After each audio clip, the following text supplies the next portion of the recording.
What is this? Where'd you get this? Where'd that come from? Paid $10 to a golfer to get it on the subway. Where was it supposed to be hanging? They're putting them up on the subway stations now. Yeah, subways. Isn't that supposed to be hanging somewhere? Well, sir, you should probably hang it. Jesus Christ. Big a golfer. Buddy Hinton should punch you. Please have him say subway. Please have him say subway 10. Where the hell did you find this? On the subway. Really? Where? Which one? Subways. Which line? I seen him on the G. Again, I got this one on the E line. The E line of the subway? Yeah. Wow. So this now, how does this hang up? It sticks off. I can't hear you. It takes off. There's like glue. What is it? It's a poster. It's a big sticker. It's a bill with. In the subway. Where? This is all their audience. In the subway. They hang up on the subway. Oh. Did it. XM. Subway. 30,000. Your whole audience. This is Opie and Anthony's whole audience here. I just want to say, Howard Stern has a huge cock, and I love him. All right. Good job. Keep talking. Opie and Anthony are douchebags. All right. Yeah, beat me up. Let's go. No, let him go. Let him go. What else? All right, guys. What else? What do we got here? Well, look at it, stupid. You see what we got here? It's called advertising for a radio show, sir. What? It's called ABC 92.3. You look like a dope. Remember where Howard used to be? And now there's about 100,000 people. Listening. About 100,000 people listening to him. Is this the best you got? Come on, man. I'm not a stand-up. Dude, no, I don't mean comedy, but where's Just the like passion? an insult. You're going through the motions. I gotta go to work right You're going through the motions. I know. You don't mean Why it. aren't? I know. And I don't why? really like these guys. They just steal a lot of shit from Howard. I don't really like. Of course we Yeah, do. Steal a lot of shit, like his radio stations. His radio station. Now he sits there. Now, that did it. There you go, asshole. Have a nice one getting your ass handed to you. You put your hands on Ben, did you? You put your hands on Ben, you fucking faggot. How does that feel? How does that feel? Feels good fucker? now, faggot, doesn't it? Feel, fucker? How does that feel? Why don't you talk now, Say I'm sorry. Say I'm sorry. I'm sorry. Yeah, you better be. Asshole, put your hands on our fucking producer. You get your ass handed to you, fuckhead. Good job, douchebag. Good job. Good job.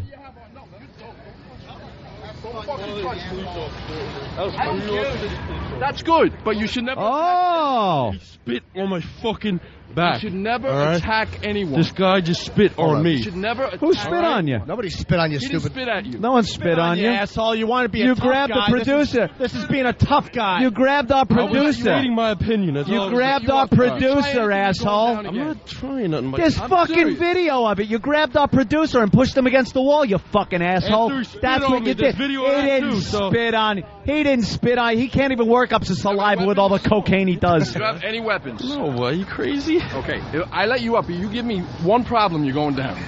All right, man. Go ahead. Make sure you call Howard and tell him what happened. Yeah. Tell him what a brave guy pushing a fucking producer. Good job. You pick one of the shortest guys. Go ahead.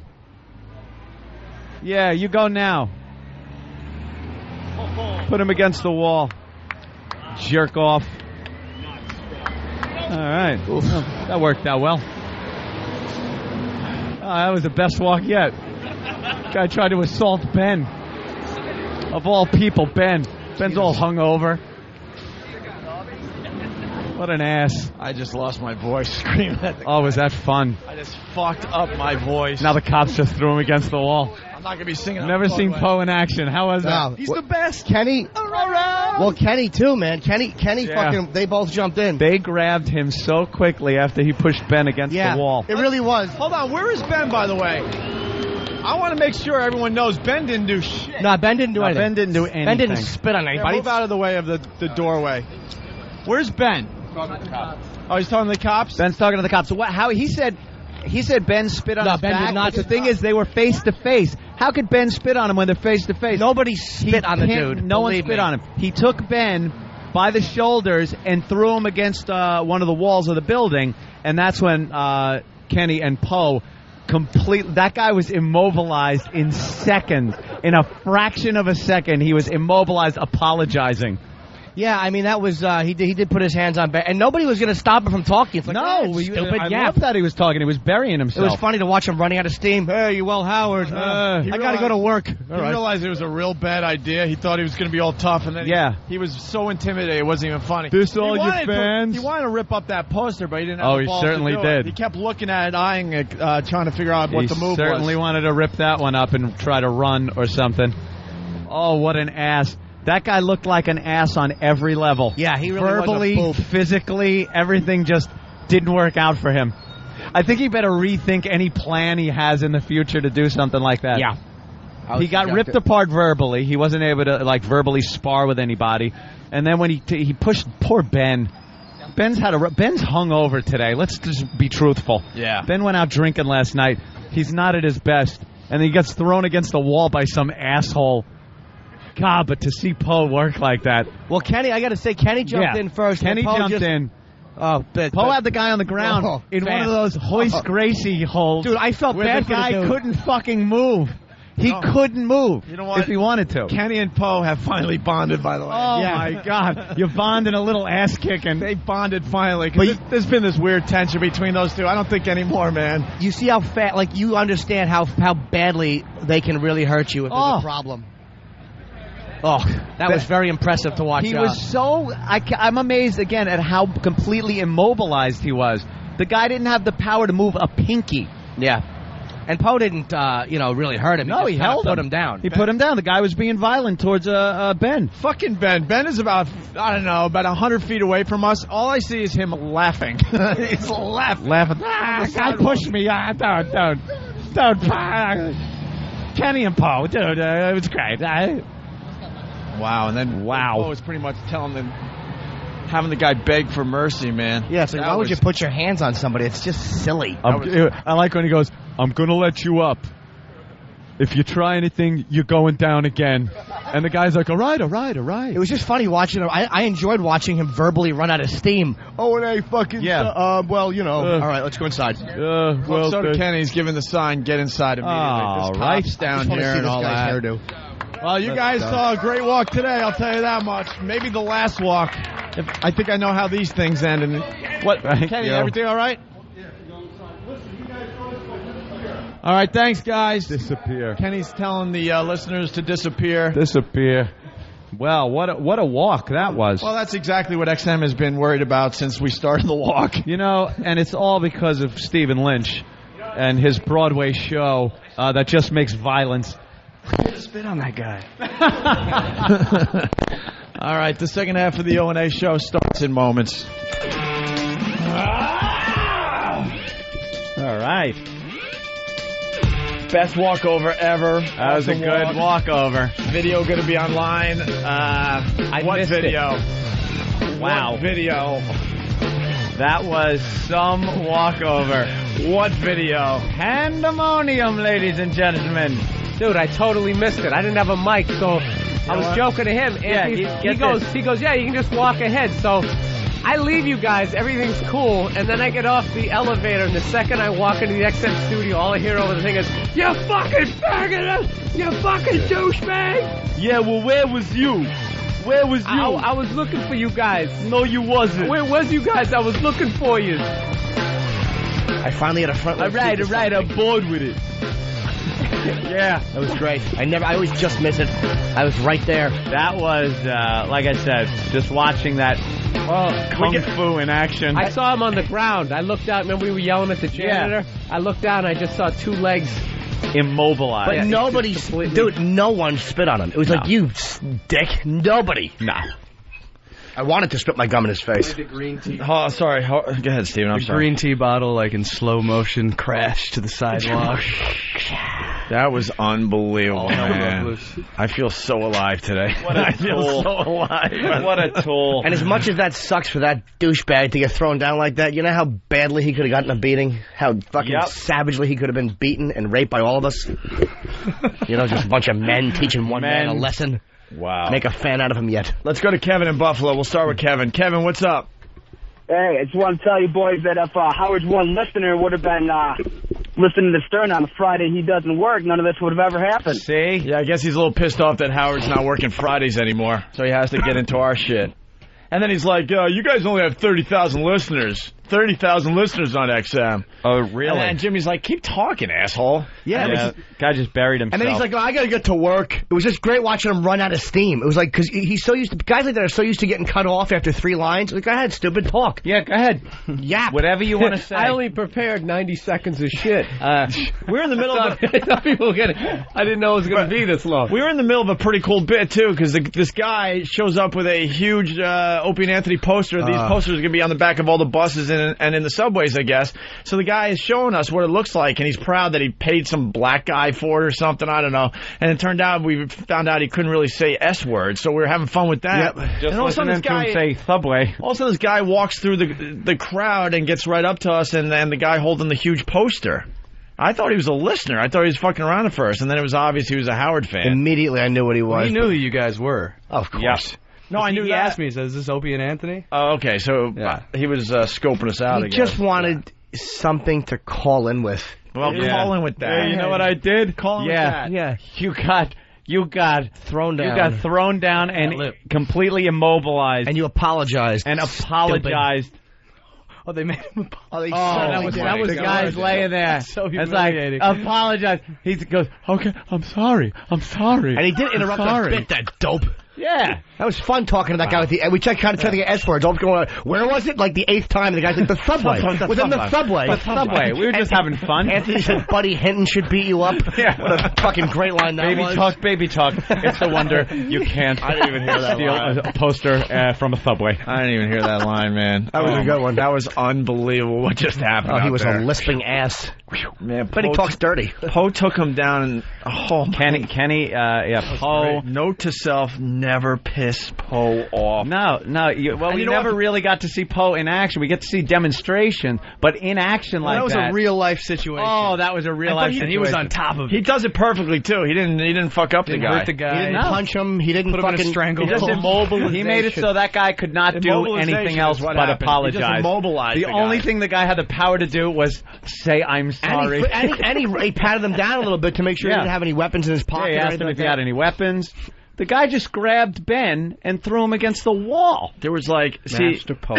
What these people don't understand, we got Master Poe, Club Soda Kenny, Steve, who's just a psychopath. Steve was right in the guy's face by the way as well. Yeah. And then I was here. Steve wanted to get involved. Stephen Lynch, of course. Stephen Lynch started dancing in front of him and singing one of the songs from his Broadway shows, thinking that might distract I immobilized him with a shenanigans. I had an aerial view, and I was giving information from above. Yes, sure. Where was you guys? Where was you? I was looking for you guys. And then we have undercover cops that make the walk with us every day because they're fans of the show. What was the guy thinking? And then I was there holding the mic, looking like a woman doing nothing while men tussled. I like how me and Opie tried to conduct an interview with him as he was pinned on the ground. Yeah, great interview. How does it feel now, motherfucker? That's what it was.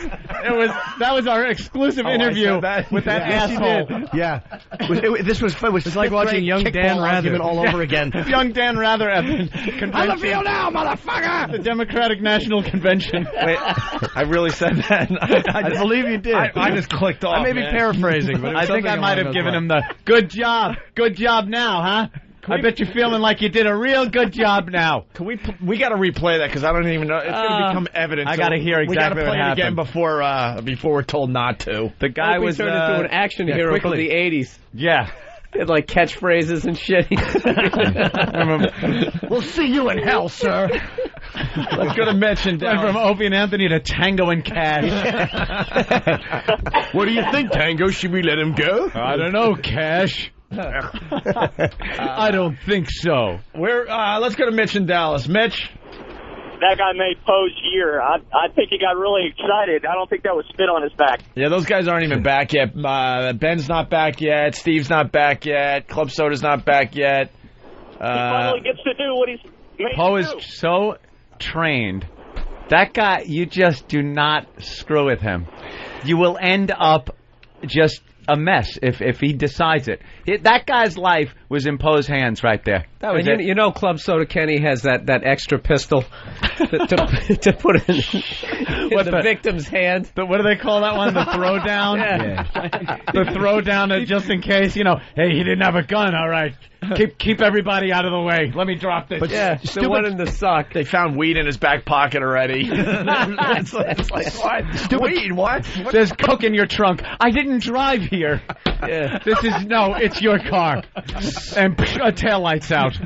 Kenny shot Serpico back in the early 70s. Stupid Kenny would put his own gun in the guy's hand. How did he have your... I don't know. He must have gotten it. Uh-oh.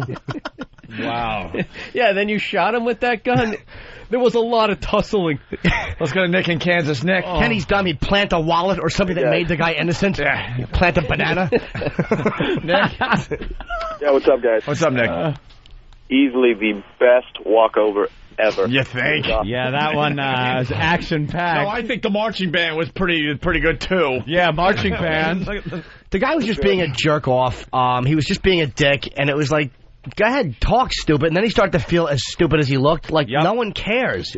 This is not fucking Larry King. We're not going to hang up. All right, don't say that. Yeah. Talk, dummy. Hey, make believe he's not talking. Yeah. Ignore him. We're not going to do that.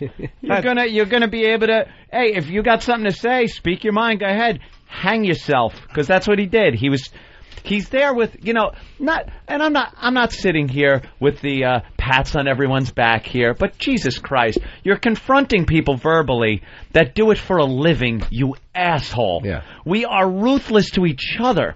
We sit here and bash each other, and he's going to step up and take all of us out? I thought he made some good points. I thought, okay, a couple of valid points.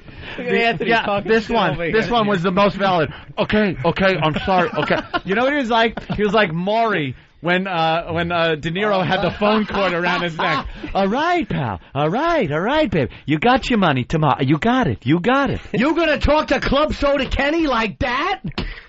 Fuck him in his ear. Cigarette hijacking Mick. I want you on the ground today. What, am I a schmuck on wheels, Henry? Wait, think I'm choking, stupid. Let's go to Mike in Montana. Mike. Hey, guys, how's it going? Hey, Mike. Hey, where was Naked Guy during all this? Where was Naked Guy? The superhero Naked Guy. He didn't show. Love when we the show, needed him. guys. Listen to you every day in Montana. So. All right, thank you. Where's that lisping zilch in his poster? Started the whole thing. Let's go to Andy in O-Town. It was his fault. Bring it on, brother. Yeah, you guys should start the Master Poe beating of the week. That shit was hilarious. He didn't even beat the guy. He just took him down. Mobilization. It was him and Kenny that immediately stopped the assault that was happening to Ben. The guy was assaulting Ben. And that's their job, security. They immediately stopped that. And then Poe brought him down and made it impossible for him to do anything. Anything. It was fantastic Poe, the second to watch. Poe wakes up, he's on constant alert. Yeah. Like you just feel that vibe from him. You know what it's going to take for him to wind down? There were times where we had Poe come into this studio pissed him off. To demonstrate. No, to demonstrate with people that, like, a student of his, and he gets himself in this, like, zone, and he demonstrates without doing full contact. And then he goes back into his office, and he'll, almost get in the lotus position. Like, his hands will be kind of interlace the fingers, and he shuts his eyes and just sits, and someone asks what he's doing. He goes, I really have to wind down from these things. And this is a demonstration. Do you know what he's going to have to do to wind down from what just happened out there? Talk to a chick with big tits for more than 3 seconds. Okay, that's another way he does it. There you go. Would you like to go out this evening? I'll tell you how I disabled a man. Do you know how many times he's probably gotten laid with that exact move? Oh, please. They're like, I'm too tough. Okay, I'll fuck you. I'm sorry. I'll fuck you, okay? I spit it out the car window. I apologize. I won't do that again. Figure foreskin, what's up? Figure foreskin. I was going to say, Poe is a savage animal, man. Oh, there you go. Savage animal. Just rolls off my tongue. The supergroup band name. Yeah. I saw that. Wow. I don't know if I ever really believed that. E-Rock, go find out what's going on. Was, any of the guys was that? He was. Yeah.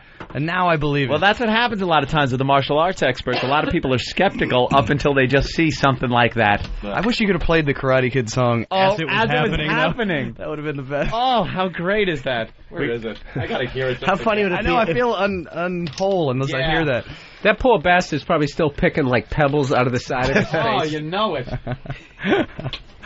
That was. Hold on, let's go to. You like how I acted that out on the radio? Yeah, I saw that. That's all right. Bill in Jersey, what's up? Still doing it. Yeah. Oh, O&A, what's up, bros? What's up? Listen, I listen to you guys all the time. I fucking missed it. Could you please replay it? Yeah, we'll replay it in a minute or two. I got to hear it again. Hey, happy birthday, Rich. Punching out, guys. Later. All right. I'm sure that means something. One more. Dave in Tennessee. Dave, what's up? Hey, that shit was so funny. Man, that was like a sniper attack. We're sitting here listening to radio. Boom! He's down. You're hollering. Motherfucker! It did happen real fast. Yeah. Like, it went from very civil, like, no, let him talk. Let him say what he got to say. And then he got all angry. It was the line where he said, well, you guys rip off Howard. Hey, and I said, yeah, we ripped off all of his radio stations. And and then everyone started laughing. He got really mad that he didn't have a comeback. Yeah, he did the fake laugh. Thought he was and then he's like, what's that with the poster? And like Opie said, he was going to rip up the poster. He didn't have the balls. He wasn't going to rip it up. He was looking at it, and he wanted to, but there was no way. And then he decided he was going to grab Ben by his lapel. I started nodding toward the poster like, come on, go ahead. Yeah. You know, I was looking him right in the eyes like, I know what you want to do. Go. I was gesturing toward the poster. You know what's amazing, though? It's right next to you. Go ahead. Ben's shirt was actually less wrinkled after the guy grabbed it and threw him against the wall than it was when he came in this morning. Thank him. Ben's trying to explain to the officers drunk. why there's white like powder all over his shirt. What were you holding in there, son? Nah, dude, must be laundry detergent. Time, dude. That was really the John Hinckley moment there. You guys all got pushed into the limo. That was it. Poe went into action. Poe went right into action. Wow. That's something. Do we have the audio? Where do you want to pick this audio up from, man? Oh, please. Pick it up from the 6 o'clock hour. Yeah, no kidding. Just go home. No kidding. How about... Pick it up right from the moment I decided to walk away and miss it. Yeah, and miss the whole thing. Because that's when everything happened. Pick it up as we're walking up the street and we see the guy with the big poster. Because we were into something, we were having fun, and then it was like... Yeah, show that we were having fun. The poster. And the guy ruined everything. Oh, fucking mushmouth boob. I wish he was still here.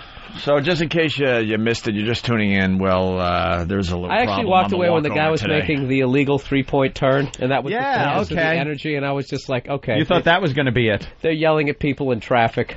Yeah. This doesn't feel like a day where something's going to happen. I think I'll mosey on upstairs. You moseyed, see? Dan missed the whole will thing. help you out, Ann. You're still looking for that, I think? Yeah, I just, it never fails. I can't find shit. What are you looking for? I was just looking for the Poe theme. Oh, there it is. Thank you. Right where it says Poe. All right. You inspire me when you come in is what it is. Still no... where's Steve? Get Steve in here. Okay. This is what I want to hear. How great is this? Just Poe lays him out. Okay, I'm sorry. Okay, no, I don't have weapons.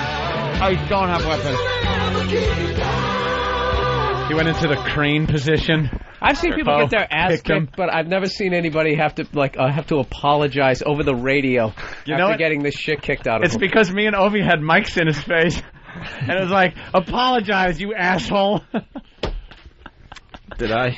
Oh. Who made him apologize? I don't know. It was either me or Opie. I thought it would be very degrading to have him apologize. I blanked out. And I think an apology was due. You don't push around Ben Sparks like that. That's right. Steve, what's going on? Yeah. So from your vantage point, from my vantage point, the guy just spun around and got Ben it looked like he started to choke him against the wall, but it wasn't going on for very long before Poe wrapped him up. I tried to get my arms around the guy to stop him before I even had one of my arms around him. Poe had him wrapped up. You straighten that up, producer. Steve was in on the action. Oh, he was. Never dropped any of the O&A XM equipment and still got the arm around him. No, Poe was like a jackrabbit. He had that guy looked wrapped like up. He was in there, but it happened so fast. It happened so quick you couldn't. It's sort of like when you're breaking up any of those things. There's one guy that pretty much is the driving force, and then you're just there going, yeah, okay, pointing at him, going, you got him, yeah, you got him, apologize, yeah. Where's everybody else? I think they're still outside. Is there cops out there now? Good. Discussing. Mm-hmm. Hey, dude. I'll tell you, it's cut and dry. It's 100%. The guy grabbed Ben grabbed Ben and threw him against the wall and started choking on him. And that's it. Once you do that, that's not what you saw? What? You know what I think you saw? Singing and dancing. That's right. He saw West Side Story. Yeah. Sharks. This isn't Broadway, fella. You saw the Sharpie you were signing autographs with. When you're Ben Sparks all the way.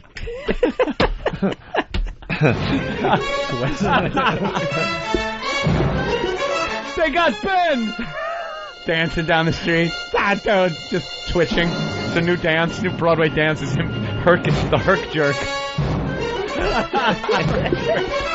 Riff.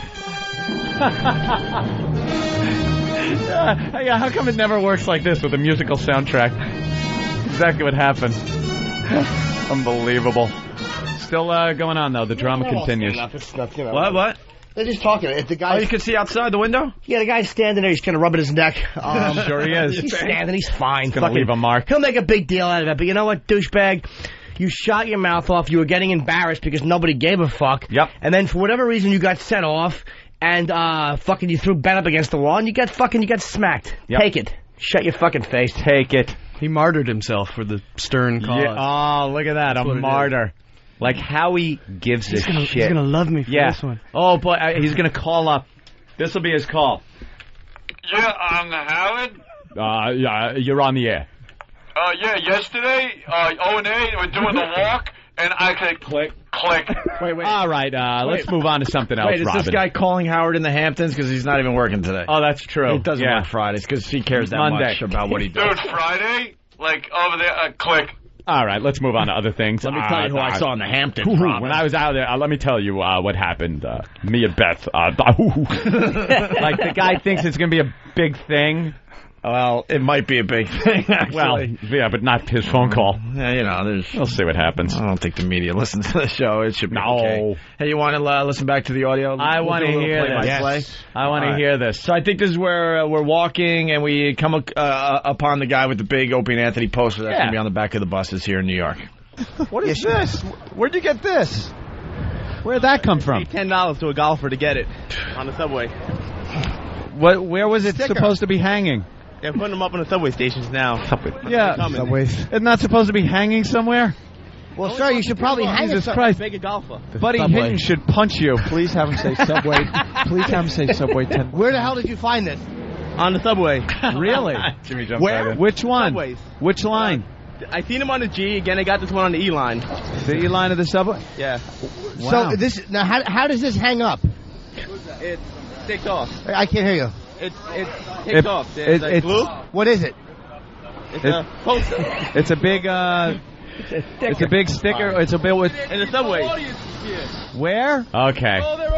Now see, we're having fun. Back up a little. We're having fun with the guy. And then this guy walks up and says that this was all the people that were there were all of our listeners. Opie and Anthony's whole audience. Yeah, whole audience is here. We get it. We get it. Do you know, our audience is so much huger than Howard's audience. Yeah. It's ridiculous. Yeah. So lighten up, Francis. Yeah. Yeah. Lighten up. Whole audience. And you Shut homos up. chokes me out. And I kill you. I kill you. It takes off. I can't hear you. It takes off. There's like glue. What is it? It's a poster. It's a big sticker. It's a bill with In the subway. where? In the subway. They hang up on the subway. Oh. XM. Subways. 30,000. Your whole audience. This is Opie and Anthony's whole audience here. I just want to say, Howard Stern has a huge cock, and I love him. All right. Good job. Keep talking. Huge cock. Opie and Anthony are douchebags. All right. Yeah, beat me up. Let's go. No, let him go. Let him go. Oops. What else? All right, guys. What else? Savage listeners. What do we got here? Are you gonna, well, look at it, stupid. You see what we He's got? looking at the poster, but he doesn't have the balls to It's go called for it. advertising for a radio show, sir. What? It's called ABC 92.3. You look like a dope. Remember where Howard used to be? And now... I know. Now there's about 100,000 people. About 100,000 people listening to him. Is this the best you got? Come on, man. I'm not a stand-up. Dude, no, I don't mean comedy, but where's Just the like passion? an insult. You're going through the motions. I gotta go to work right You're going through the motions. Why aren't? I know. And I don't why? really like these guys. They just steal a lot of shit from Howard. I don't really Yeah, like of course we do. Steal a lot of shit, like his radio stations. his radio station. Now he sits there.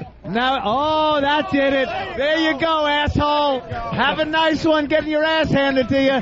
You put your hands on Ben, did you? You put your hands on Ben, you fucking faggot. How does that feel? How does that feel? Feels good now, faggot, doesn't it? Feel, fucker. How does that feel? Why don't you talk now, Say I'm sorry. Say I'm sorry. I'm sorry. Yeah, you better be, asshole. Put your hands on our fucking producer. You get your ass handed to you, fuckhead. Good job, douchebag. Oh, Jesus. Can that please be like one of your sound clips? I'm sorry. Would you? Can you play after that? Opie, what happened to you? Opie lost his mind. Opie's like, yeah, you know, whatever. Say what you got to say. And then 2 seconds later, how the fuck does that feel? Well.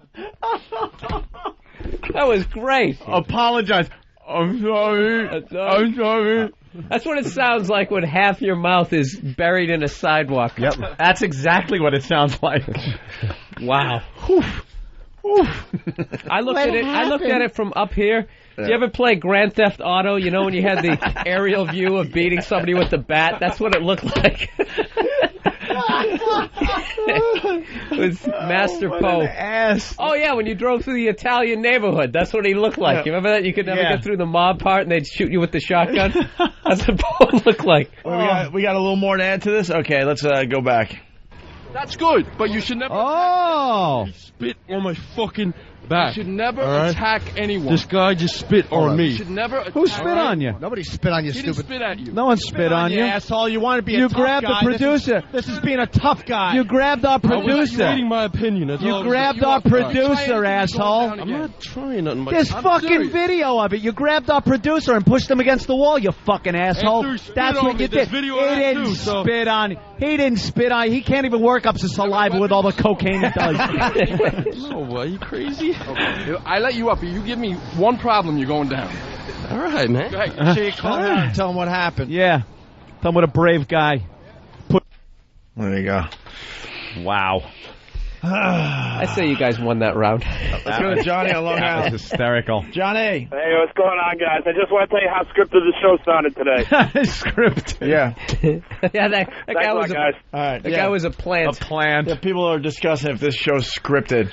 Let's go to Mike in Pittsburgh. Mike. Hey, boys, I'm wondering if Ben didn't start this. Did he threaten to punch his teeth down his throat? Yeah, you know, Ben's been known to threaten people. Ben's been threatening people lately, so. Hey, thanks, Mike. Yeah, on Tuesday. Oh, wait, he didn't do his line right. Go ahead. I think right before Poe took him down, I think I heard him talk about how much money he made. And it upset Ben. What is this? I don't get this joke. Bobby in Florida. I'm not sure what you're getting at here. Go ahead. Yeah, I was on the 3rd floor, and prior to this all happening, I saw little Jimmy, the marshmallow tit little zilch, give this guy $20 in an 8x10 glossy of Ben. Nothing. All right. Oh, you'll get something. Sir, Poe should pin you down on the ground. You should have told that joke over Hiroshima. Fucking. And he tripped over marshmallow. Yeah, he really couldn't. Is that an Oswald reference of some sort? I don't know. I think He's gone. I think he's trying to say that you gave him a dossier, money, and let's go to Mad Medic. Mad Medic, what's up?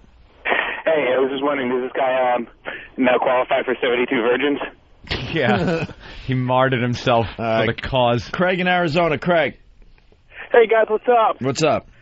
Oh, that was impressive. Number one, Anthony kind of was maintaining, but Opie, you had that adrenaline falsetto kicking in your voice when you were yelling at that guy. I love to hear Opie yelling again, because that was really the best part of the whole thing. I fucked up my voice bad. Yeah, that was really Mariah Carey on that. He went up like 7 different octaves up.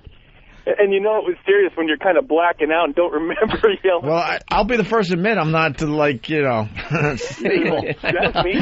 That was your Howard Dean moment. I used to say a lot. Howard Dean. Don't underestimate the psycho factor in my head. It comes out from time to time. What can I tell you? Yeah. Whatever. Let's say hi to Mike. Hey, Mike, what's up? Yeah, I was just thinking, this is great. We have little Jimmy Kins conquering Jay Leno, and we have Tony-nominated Stephen Lynch. And what's the highlight of the day? Paul and Kenny kicking the shit out of somebody. Didn't it seem like it was a lot longer, man?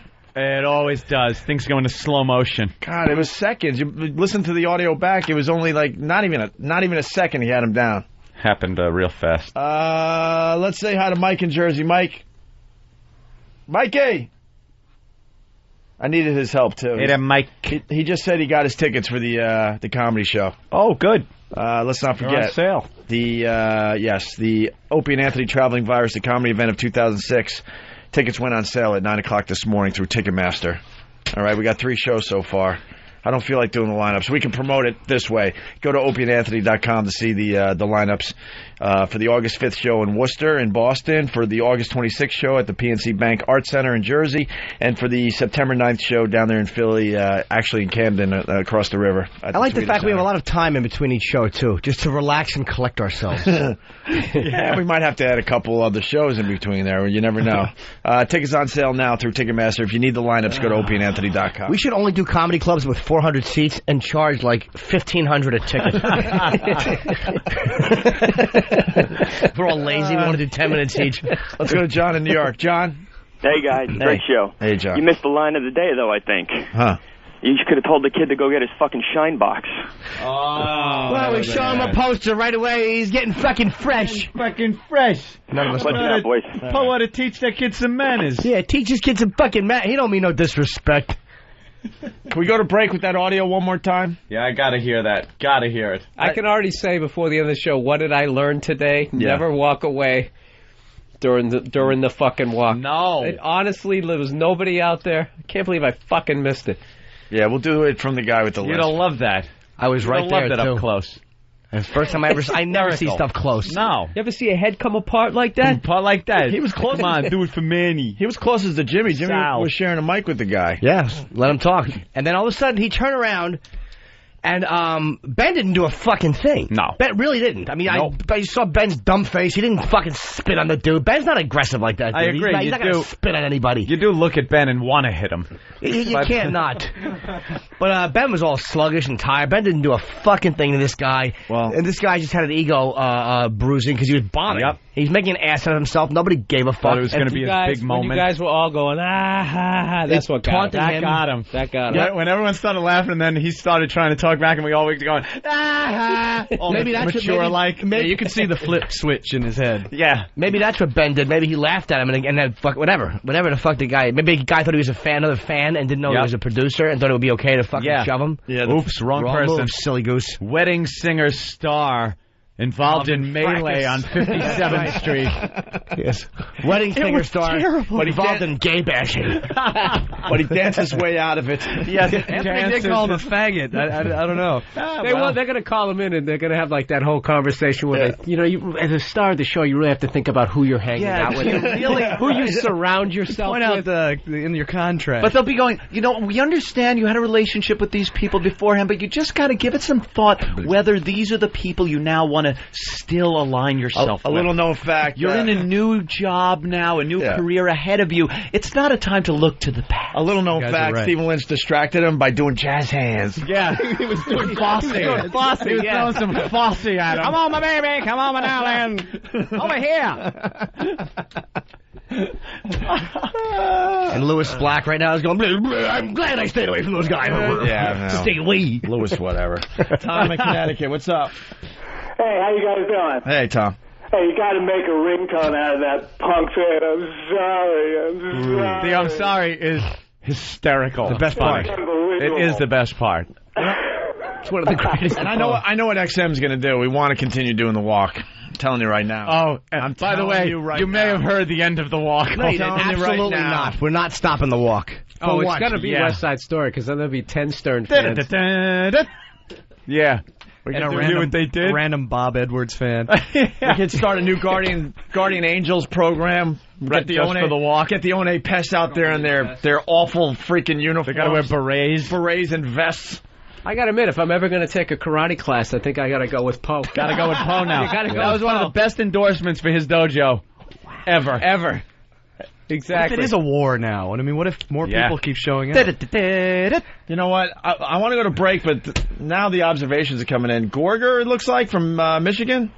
George, what? Gorgar. All right, Gorgar, what's up? Holy crap, talk about mob mentality. I was just waiting for somebody to start shouting, pump that pussy.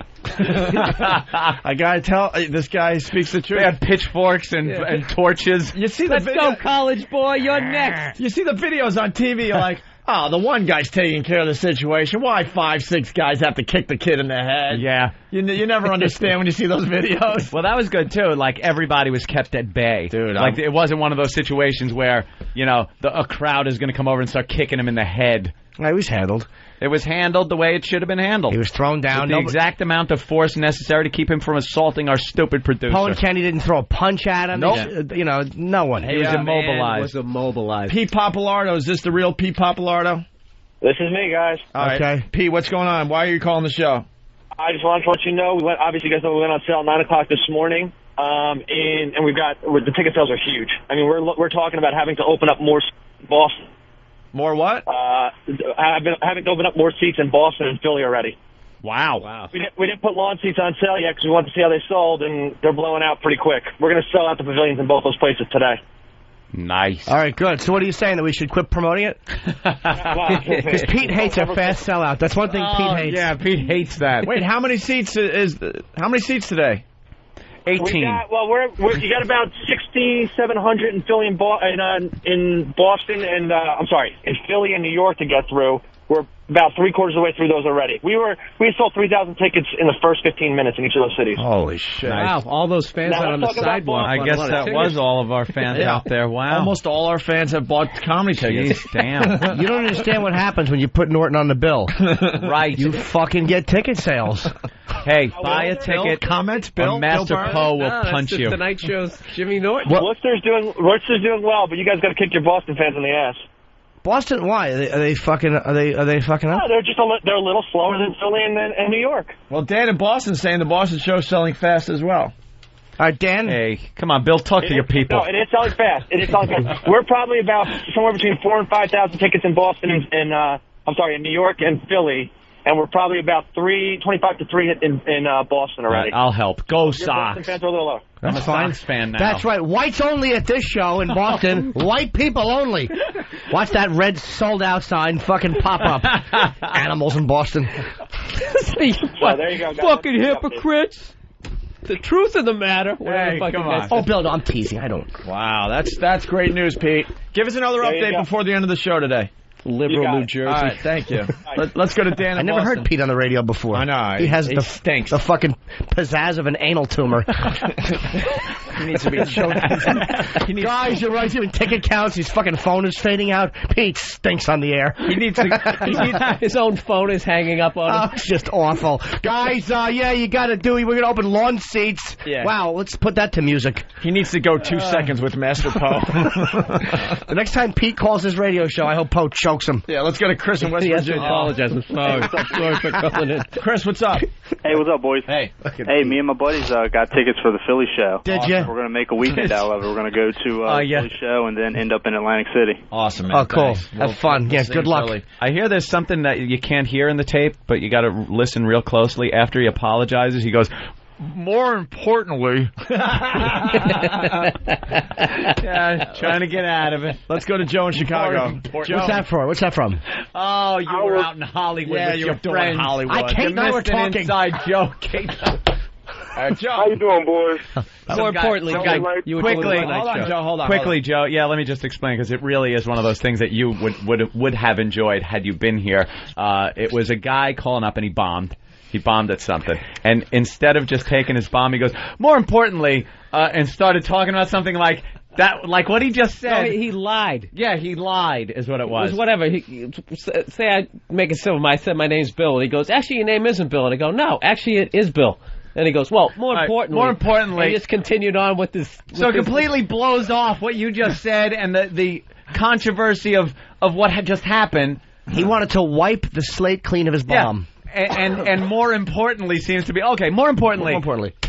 No, not more importantly. You stunk it up. We've had our fun, guys, but let's move on to the business at hand. Let me get on with my point that has no point. More importantly. Let's get back to the show. Joe in Chicago. Joe. I would like to congratulate Opie. His homeboy lessons are paying off. The usage of the word motherfucker was beautiful. Thank you, sir. Opie's getting a brother saying your usage of the word motherfucker was used perfectly. Right on. You will be hanging out uptown in no time. Something's going on with the black listeners and my part of the Opie and Anthony show. When we were at Tower Records, I had 2 people say they liked me on the show. 2. The homeboys. There were well over 600-700 people there. I only had 2 people say, you're my favorite on the show. It was 2 black women with huge boobs. A couple of reasons. A, because you're the one of the 3 who does not do constant racist humor like we do. And you're blue-eyed and blonde-haired. You're the epitome of a white person, and they think if they can get along with you, it gives them hope. I'm like, man, I'm blowing up with the black ladies. That's a good place to start. The 2 fattest disasters in the room, too. They probably heard about your obsession with Florida Evans, too. Yeah, right? All right, we got to take a break. We're going to play the audio again as we go to break. Oh, please, I got to hear it again. And by the way, I just got a communique from Elo. All it says is, holy shit. Uh-oh. That was fine. Oh, they're going to be discussing this all weekend. Boy. I don't know. I think we got to. I think we got to stop the walk. Is there going to be a problem? We got to stop the walk. It's obvious. We got to stop it. So the walk. That was a great episode. You guys were on fire. There's someone here saying that all of our listeners are just buying 200 tickets apiece. You fucking scripted failures.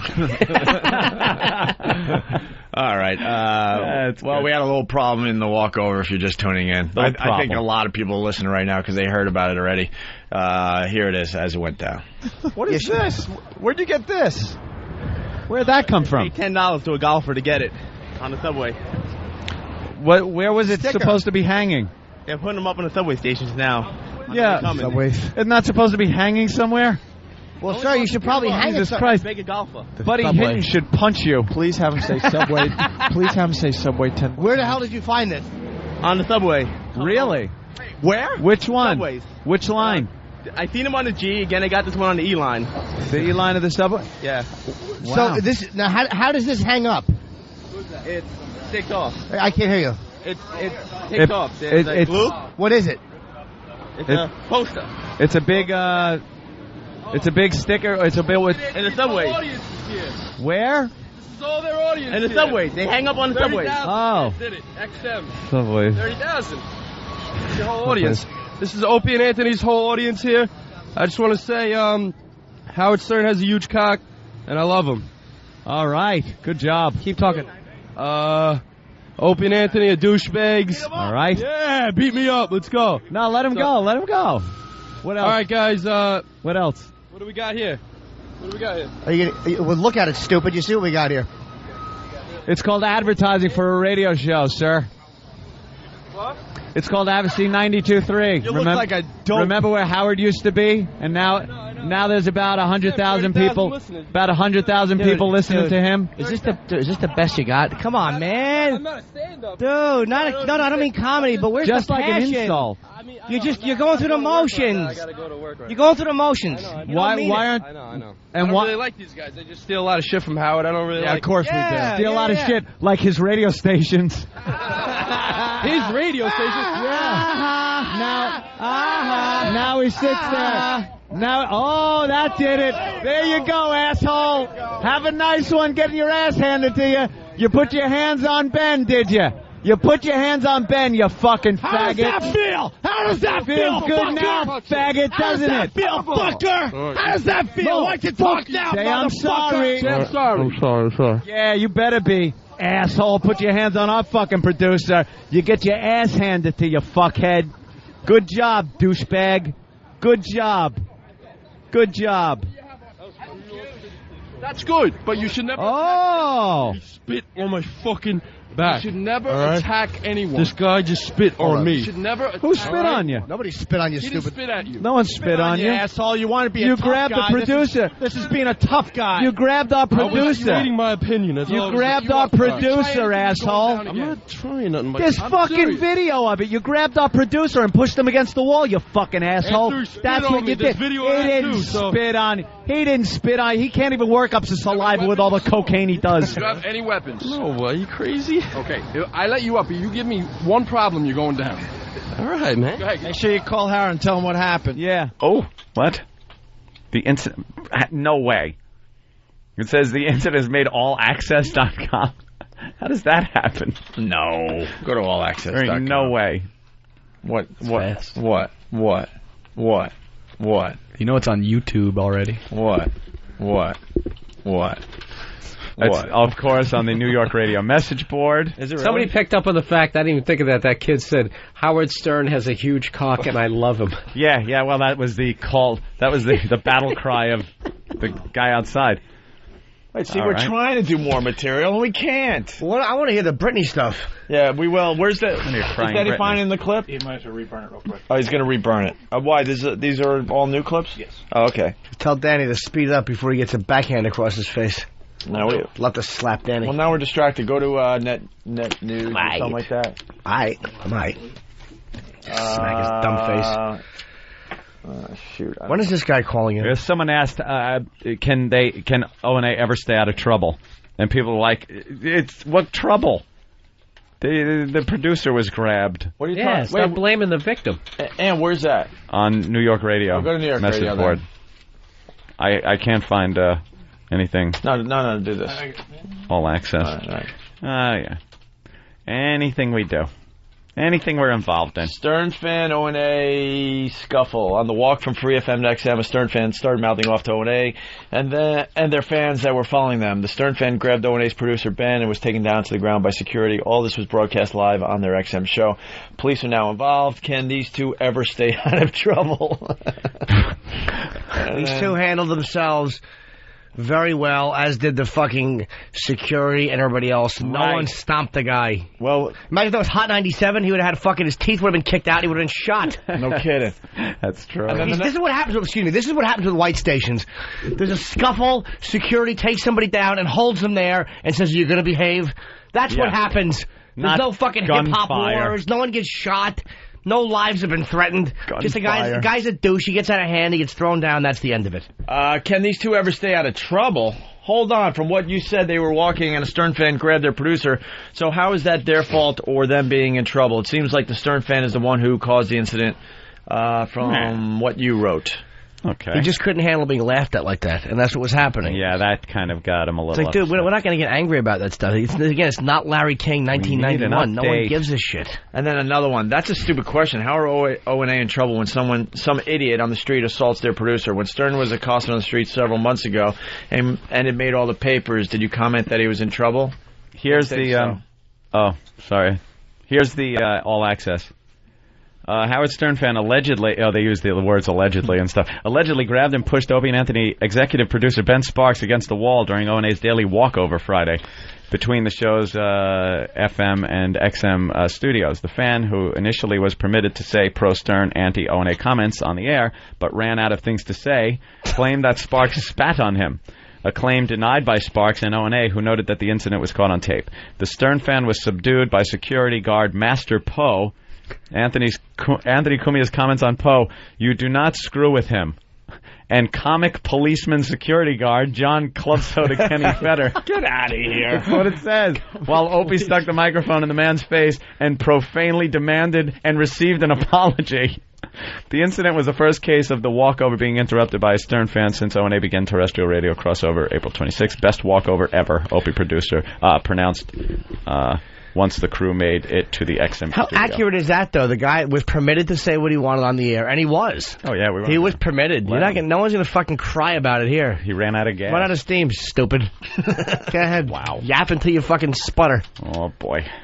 It's only that. It's only that. Ran out of steam and the ability to stand upright. Just an asshole. Just an asshole. It's only in a couple places. It's no big deal. This doesn't seem like it's going to go anywhere. This won't have any legs. No, I don't think this will go viral whatsoever. It won't go anywhere. That's just silly to think that. Maybe Pete Papalardo could call in with another fun update on tickets. Guys, we're at 5 and what? All right, thank you. It's, not like the press likes writing anything that involves both us and Howard in some way, shape, or form. No, I don't think that'll happen. Not at all. That would be silly. Okay, well, we will see you on Monday. I thought Monday we had a What? We don't. We have a CBS show to do in the morning. And then we have this show to do, and hopefully the walk will be a little more civil. Less violent. I know, I'm afraid to leave it. A little more civil. Okay, we will see you Monday. Have a nice weekend. When we get back, we got to talk about what happened to us after the show on Friday. Oh, yeah. This side of the Opie and Anthony show has no idea that all hell broke loose after we left the studio on Friday. Yeah, a big to-do. A huge to-do. An altercation. Mm-hmm. A big altercation. Where now it's a big thing. It's a thing now. I spent half the weekend taking phone calls. Oh, I got phone calls. I don't even know what the hell they were about. I don't even know what they were about. From top brass. It is what it is. Simple as that. It is what it is. Yeah. We'll get into all the details next if you haven't heard yet. But, basically we leave this first half of the Opie and Anthony show. We go downstairs in the lobby. We grab some microphones. And then we walk over to XM, and that's broadcast exclusively on XM. And we continue the show over there at XM. Well, on our way to XM, there was a pretty big altercation. Mayor Healy showed up. Mayor Healy had to be subdued. We'll get into all the details in just a bit. Mayor Healy. Anyway, we got into a little altercation after Friday's show. And it's become a big thing over at XM for some reason. It's a big thing over at XM. Nowhere else. With no one else with the show. No, it's just... Tom Chiusano walked in and went, "What's the big deal?" It's like, what happened? What's the big deal? One of those days, huh? There was an altercation. You got people around you to take care of that, and they took care of the situation. What's the big deal? Remedied the problem. Oh, man. I wish Tom was next to me all weekend, getting phone calls and text messages and emails sent to the BlackBerry. I made the mistake of taking the BlackBerry with me over the weekend. Oh, what a dummy. I got to just leave that home from now on. My weekends are... My weekends. I've been in the radio biz long enough now where I really don't need to take calls on the weekends. Remember when we worked on Saturday? I was thinking about that over the weekend and gave me a little chuckle when we were over at AAF. Yeah, and Bruce doesn't realize. And Brucey Mittman. And Bruce doesn't understand why we're not more appreciative. Yeah, why we're not more appreciative. Working 6 days a week for no money, Bruce. Thinking about that, you know, as time goes by, and this happens with everything, you only kind of think of the good parts of things. And I have great memories of back then. Really do. Had a lot of fun, a lot of great things. But then all these little things creep in, and you're like, that son of a bitch made us work on Saturday, which doesn't sound like a big deal to people because I worked overtime, when I was in construction, worked Saturday, and it sucked. But you want your weekends. You work 5 days a week, you want your weekend. And we were the stars of the radio station. Yeah. And the morning guy who's still up there rotting, the hill man. He didn't work weekends. He didn't have to work weekends. He didn't work weekends. We had to work weekends, and we were the stars of the damn radio station. And we went in, and I was trying to figure out what time we had to go in, because I don't think it was our 3 to 7. It was early. It was early. It was like not only did we have to work 2. Not only did we have to work weekends, it screwed up our Friday night. Yeah, it was like 10 to 2, I think. Something like that. 10, something ridiculous. I think it was 10 a.m. to 2 p.m. Where we had to be in by 10, so it screws up your Friday night because now, and believe me, back then, I might have been rolling in at 9 in the morning. Yeah. And there was some times I was up all night, and I'd come staggering in with Jay from Framingham, and just we've been out on a bender all night at the local dives. And then you're off at 2, and you can't really start your Saturday. No. Because, we were away from home. We're from New York originally. We wanted to go home some weekends. Yep. All of a sudden, you're jumping in your car at 3 in the afternoon on a Saturday. It's like, wow, thanks for the weekend. Yeah, you're getting a home, then you got to be back. It was just ridiculous, that Brucey Mittman with the Saturday thing. And then we finally were able to negotiate every other Saturday off during the books that weren't important. That and a $2,000 raise for each of us. Thanks, Bruce. You guys were doing Saturday like 10 to 2? Middays, Saturday, 6 playing days a music, week. just like, 6 days a week. Could we do that? We were working. Just sitting there rotting. Can we do that, please? Sitting there rotting. Rotting away in Worcester. Yuck. Anyway, so our weekends are our weekends. There are weekends. I don't like. I say we bill XM for all the time we had to spend this weekend dealing with the situation. The situation. The scary situation. Elo likes to take the bulls by the bulls unit a lot of times. He likes doing that. You know, he's a take charge kind of guy. But I'll tell you. First of all, I have to hear through my agent that Elo's a little upset that I don't return his phone calls or emails. I barely get his emails. I don't know where he's sending them to. He told me he was going to send me an email this week. He goes, I'm going to send that right off to you during a phone call. I checked my email. I never got it. I think he's sending it to my XM email, which I never, ever, ever have answered ever, ever, ever. You know why? Because I don't want to have to sift through 18,000 emails from people going, cookies on the second floor. Well, that would be great if we worked in Washington with you dopes. You idiots down in Washington. You know, we should talk about this. Oh, my God. I was talking about this with someone that works in a big company, so a lot of people can relate to this. I will never use corporate email ever. You get a corporate email account, and you think it would be great to keep tabs on everybody and your workplace. But, half the time it's stupid emails from stupid people that are lucky to even have a job in your organization. Lost my keys in the lot today. Right. It's to my gray Nissan. Right. I believe I dropped them between 2:45 and 3 o'clock. If anyone sees them, could you return them to the And because when I first started I had the BlackBerry. I had the email account set up for me at XM, and I'm scrolling going, why am I getting these? And how am I supposed to find the important ones through Mary? Going out tonight? I'll join you after work, Fridays, as usual. Why am I reading this crap? How about this one? If anyone has found a hoop earring, I might have left it in production room B12. Yeah. Bob, you left your headlights on. Oh, did Bob? Who cares? You want to send one out? Lost computer files that I swapped with Gary Glitter. Please send immediately. God, we should start doing that. Anyone I've had sex with over the past 6 months, test came back, yes, AIDS. E-Rock just sent this one. This was actually sent.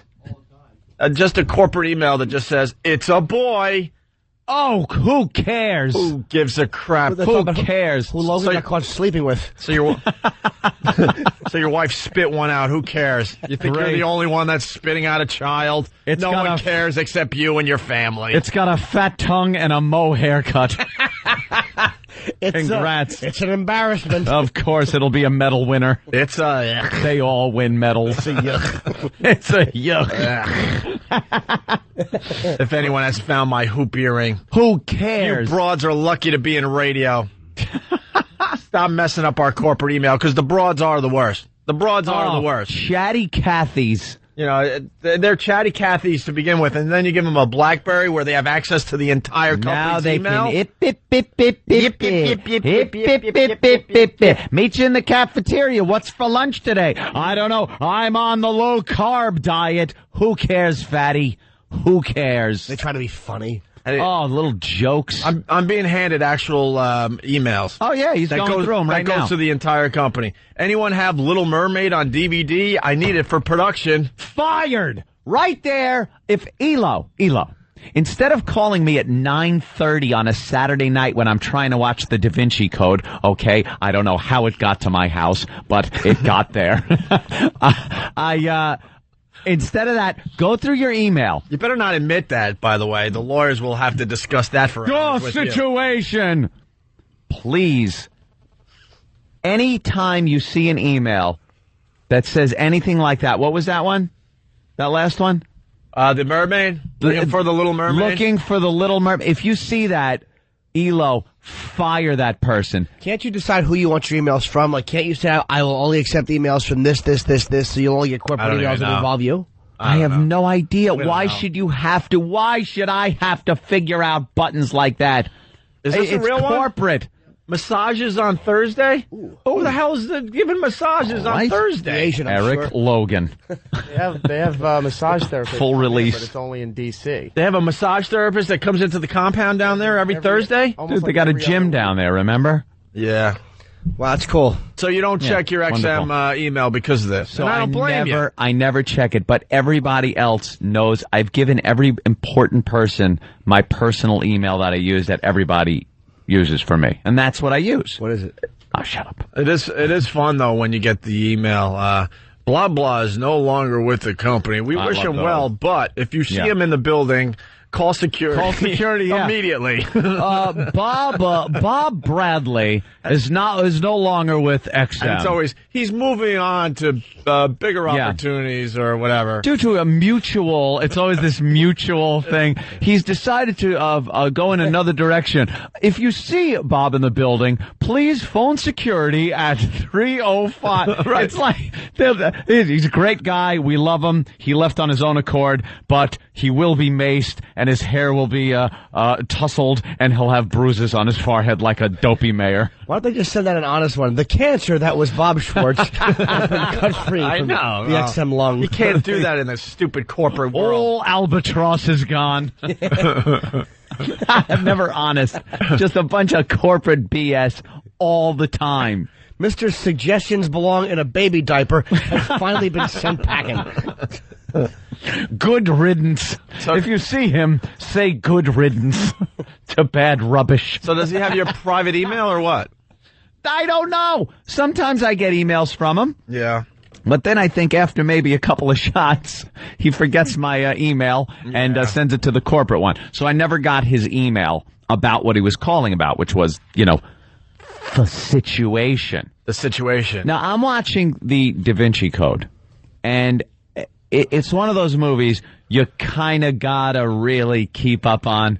It's not, Speed 2, where perhaps if I miss a few minutes, it's okay. As long as the boat rams the town at the end, I'm in, I won. It's a movie you gotta kind of pay attention to. So when the phone rings, I get annoyed. I don't care who it is. I gotta pause it, and now you kind of get out of the whole continuity of what's going on. You got to rewind and rewatch and figure out what they're saying. And it's Elo on a Saturday at 9:30 from Georgia. I don't know what he's doing. He's down in Georgia. Why is he calling? He's hiding. He's a secret agent on the weekends. I think perhaps he was having a couple of hot toddies. Really? Or maybe one of those mint juleps. He was at a party with Clay Shaw. With silver paint on him or something. He was a drinker. He was and David Ferry dancing around in stupid wigs with silver paint. And silver paint on him. He was a drink away from being tased somewhere. Elo, are you done? Okay, I guess he's done.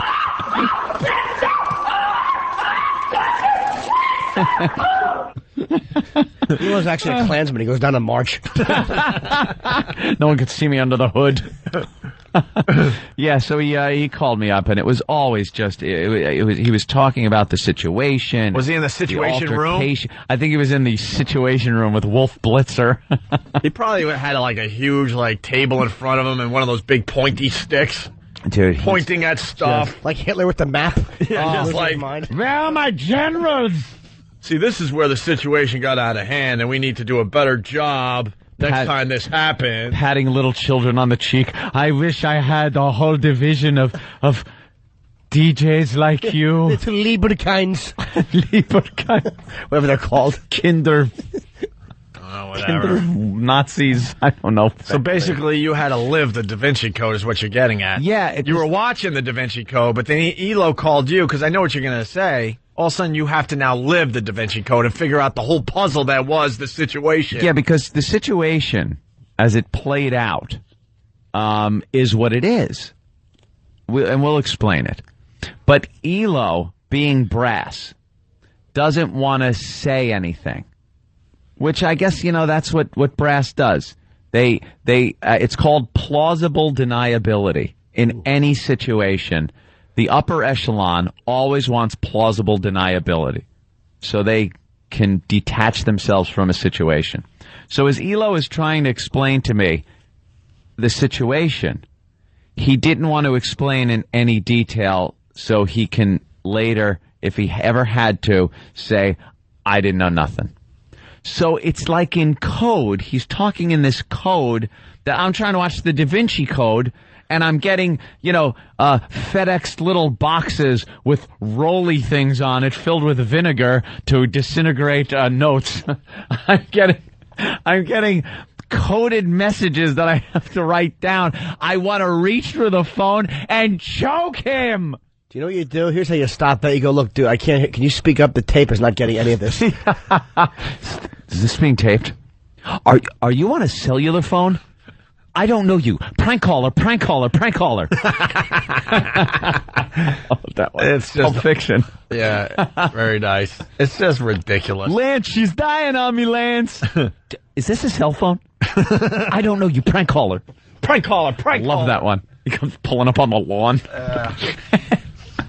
Yeah, so that's what I had to deal with over the weekend about the situation. A man with a strange haircut is trying to elevate this situation into something bigger than it should be. What an ass. Oh, I love the man, but Jesus, between Friday and Monday, I must be left to my own devices. I must be. That's it. He's still in, secret agent mode, too, because I gave him a little info. Because over at XM, we have our own channel, so, we replay the show all day long. Yeah, all day long. But because of the situation, they went into Panicky Pete mode. Total. And just completely wiped it from the replay. Yeah, they're like Stalin over there. Which didn't make Never existed, never happened. Which didn't make us happy at all. Purge. But then all of a sudden there was a glitch in the computer, and I guess the show reran overnight. Oops. So I told Elo about it. He's like, I'm on it. He writes me back, I'm here at XM. I'm on it. I'm on it. Elo loves this because, let me tell you why. I'm on it. Because XM is like Geek Central. Just always has been. And there's really not much excitement going on behind the scenes there. What's happening, the shows that are being added, things like that. That's the excitement part, but they don't really get to relish in that. The on-air staff does. They get, hey, did you hear about the new transistor we put in this unit? Jeep, jeep, jeep, jeep, jeep. That's a trip to Washington. Jeep, jeep, jeep, in meetings. And that's what they live. So something like this, Elo actually put on like a trench coat and a Mike Drudge hat, and he's walking around in a film noir. He just thinks he's a secret agent. He's manipulating two little silver balls in his hands. I knew there was a way that replay shouldn't have happened. They told me. The replay shouldn't have played. Who had two portions? Who played two portions of the replay? Hey, you had one. Each one of these cans of sand represent a replay. I got the email. It said Old Yellowstone in the subject heading. Called me Old Mongoloid Head. I heard him. So, Aaron Hughes on the instant feedback from Philly, getting messages from Elo in parabolas. Parabolas, right? P-A-R-A-B-L-E-S. Parables? Parables, sorry. Getting messages from Elo and parables, sorry. And Lemon Water notes that you have to put up to the light and burn to read. Elo's got his little spy kit he bought at Toys R Us with a decoder ring. Right, I'm down here at XM. I'm on it. I'm on it. Guys, I'm just going to refer to it as the situation, but you know what I'm talking about. Hold on. I think I've been tailed. All right, it's cool. No, it was just some... No, it's just a broad down here trying to do production. It's just some women in bitch radio. sending an email about her hoop earring. I thought she was taking a picture of me with her phone, but she's just sending out an email to corporate about the fact that her little kid just took a whizzy for the first time. Okay, wait a minute. hold on. I gotta go. I think someone's chasing me. I'll call you back later. Hello, Elo? Elo! Elo just bought an Austin Martin. Driving around in an Austin Martin he can't afford. He's writing emails in code. Oh, jeez, I'm on it. I'm on it. I'll get back to you. I'll find out what happened. I'm in Washington. There's been a breach. Oh my God, there's a breach. We better talk to the lawyers about this one for 5 hours. Stupid lawyers ruining radio across the ball field. There was a day that radio stations had nothing to do with lawyers. No. Every once in a while, there would be a situation. You had to go find one. Yeah. Hey, can you help me out? Give me a little advice. Sure, $100 an hour, blah, blah. This is what you do. Now there's lawyers on the payroll. Anything out of the ordinary, and I mean ordinary, that happens, they feel they have to consult with lawyers. It's tragic. And it goes against what radio is all about. You try to be compelling. You try to create water cooler talk. Try to be spontaneous. You try to create a buzz. But in the lawyer world, creating a buzz is not good. You got to squash every situation because you don't want it to become bigger than it is. Yeah. God forbid it becomes bigger than it is and everyone starts talking about you. Yeah. And talking about the radio station and the show. Hi, it's Elo. Yeah. I believe the person involved is either Martin Landau or Robert Culp. I saw they were guilty on Columbo last night. I just figured I'd throw them in. Wait, hold it. Someone's coming. Oh, it's nobody. Just Strelo. Nobody. It's Don Wicklund. No one important. Okay. Okay, I'm gonna call you at 0700. Wait, what time is that? Is that 7 in the morning or 7 at night? I can never get that straight. 07. Okay. I'll call you at 7 in the morning. Damn it, I wish I knew what those numbers were. Okay, hold on. Someone's coming. I took a phone call from him on the way back from the Jersey Shore going, I cannot believe how serious I have to take this with him. He's a madman. Absolutely. Chris from Houston, Elo is old Agatha Christie. And then Flying Standby writes, was the secret message from Elo, drink more Ovaltine. I couldn't even get it out. That's a good line. I lost in the middle of that. Very good, man. Flying Standby. Yes, Aston Martin. Okay. I said Austin Martin. I'm thinking of Austin Powers. Whatever. He probably drives an Austin Martin. Shut up. Whatever. We all understood. All right. Can you screw up one word? My God. I let it go. Especially Aston. Did you know it was Aston? Yes. No, you didn't. I did. I thought actually Austin Martin, we were kidding. Yeah. We all knew, though. Yeah. So what? You humiliated yourself. Getting it. Let's I say. did? My God. Let's say hi to Eli in Brooklyn. Eli. Hey, guys. Actually, I'm in Manhattan. I saw Elo on 57th Street talking into his shoe. He was telling someone a parabole. Chief? That's what he needs. Punch it out. It's Elo, Chief. We have to talk under the cone of silence. Not the cone of silence. He turns into Get Smart. Oh, radio just stinks. He's having right now down at XM installed a bunch of doors, 20 doors he has to walk through before he goes into a phone booth and drops down an elevator to his office. It's actually simpler than the way they do things now. That's stupid security. Remove all lawyers from radio, please. Let's go back to the old days. They screw up everything. Oh. Well, now we have to take a break before we tell everyone what happened. He was just beside himself. He was so, disturbed yet happy he had something exciting to talk about. All right, we'll take a break. When we get back, we'll tell you what happened. Yeah. Finally, we went off on a little tangent there. We got to try to stay on track. So after this show on Friday, in the street, we had a pretty big altercation. And we'll get into all the details next, okay? All right, so let's get right into this. This is how we wanted to start the show, but I don't know, a lot of energy today, so we're going off on some tangents. We get distracted easily. We have the greatest job in radio. We do 2 shows every day, basically. Yep. We're on satellite radio. We're also on regular radio. The first half of the Opie and Anthony show is heard by regular radio and the XM Nation. And then around 10 to 9, 5 to 9, we leave our post here in New York City at Free FM.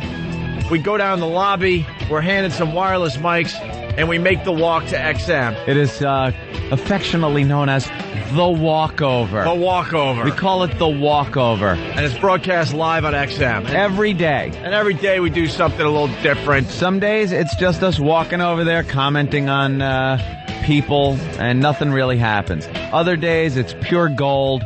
We get many of the various personalities that are all over the city, and it's fun. And we take a little longer. It's not a thing that's a set amount of time. Sometimes, like I said, very quick. Sometimes we're out there for quite a while if something's happening. All depends. And the thing about it is, it's so unplanned, spontaneous, and off the cuff, you just never know what's going to happen during that walk. Right, and Friday all hell broke loose and there was a situation. Basically, and our fans follow us every morning. And by the way, we are walking today. There's a lot of controversy. Will they ever walk again? Will they ever do the walkover again? I'm walking. I'm walking from here to there. Of course we're going to walk again. Oh, we fell off a horse in a stupid cape. Yeah, how else are we going to get there? We're going to get a helicopter from one roof to the other? We're going to be bust like the Dog Day Afternoon escape from the bank. Yeah, we're going to come out in a big circle. Of course we're walking today, and then we invite you to join us for the walk like we do every day, okay? So we're walking down the sidewalk. We're broadcasting exclusively to XM at this point, and we come up upon a guy, just a zero. Yeah. Huge fan of the show. You're all right, dude, but you had a weird lisp. We were talking. I blame the guy with the lisp, or we would have kept walking. He was a big fan. He liked the posters that were being put up in the subways. Yeah, here in New York City, Free FM, they're advertising the show. Imagine that. Right out of the box, they're advertising. Nice. On buses. We're on buses. We're on, like billboard things. We're on, subway platforms. Subways, yeah. And it's our picture, and it says we're back, and it has us with, it's kind of wacky, I gotta admit. But it's very subtle. You gotta say that this is subtle. It's not like we're wearing wings and a halo. Oh, it's not as bad as, being in a Boy Scout uniform? Yeah, exactly. That's just ridiculous and stupid, and we'll never do that. It's just pictures of us, and very subtly drawn behind us, kind of. Well, yeah, it was a picture from our photo shoot. Yeah. So we had nothing to do with how they doctored the photo. No. Because other DJs would actually put on halos and wings. And angel wings. Ooh, I want to wear angel wings. That was in post-prod, man. Yeah. They drew in this white halo and little, abstract type wings. Very wispy. They don't look like wings. I told Tom that. They look like you're standing in front of two clouds. Yeah. Yeah, they kind of do. Maybe that's what they are. Maybe we're up in heaven. No. I love people that come to you with something and they go, hey, how does it look, guys? And you go, well, it looks like clouds. I don't know. And they still use it. Yeah. Why are you asking? Yeah. Why are you asking if you're not going to change it? It still does the job, though. It says we're back, the radio station, and I don't know, and they're sorry or something like that. Yeah. Is the slogan. It's something like, our bad. So one of our faithful fans was on the walkover on Friday, and he's standing there waiting for us to arrive outside XM, or close to outside XM, and he's got one of the huge posters. Oh, the guy with the poster. Yeah, the poster. Oh, about the pictures also? Again, I got to just yell at XM, because they were their pictures. They were the picture that we took for the XM photo shoot. Right. I had sent over a note saying, can you remove the thing that looks like a mole next to my nose? Because I don't have a mole next to my nose. There's some kind of black dot. Ew, you got a mole? Let me see. I don't have a... Jimmy, look at him. What's going on over there? Anthony Crawford. Shut up. Because there's nothing. Hello, Cindy Crawford. Dude, there is no mole. Are you sure? Yeah. Jimmy, point out one. If we were on XM, I swear I'd be cursing like a son of a... It looks like Richard Gere's back. That's a huge little mole you have there. It's kind of cute. He's actually losing it. I want to kiss his mole.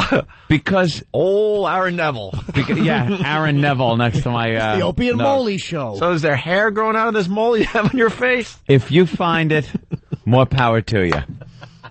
The fact of the matter is there is no mole next to my nose. And I'm sure on the message boards they're not going to start a Photoshop with you with moles. They're looking going like to start Aaron Neville.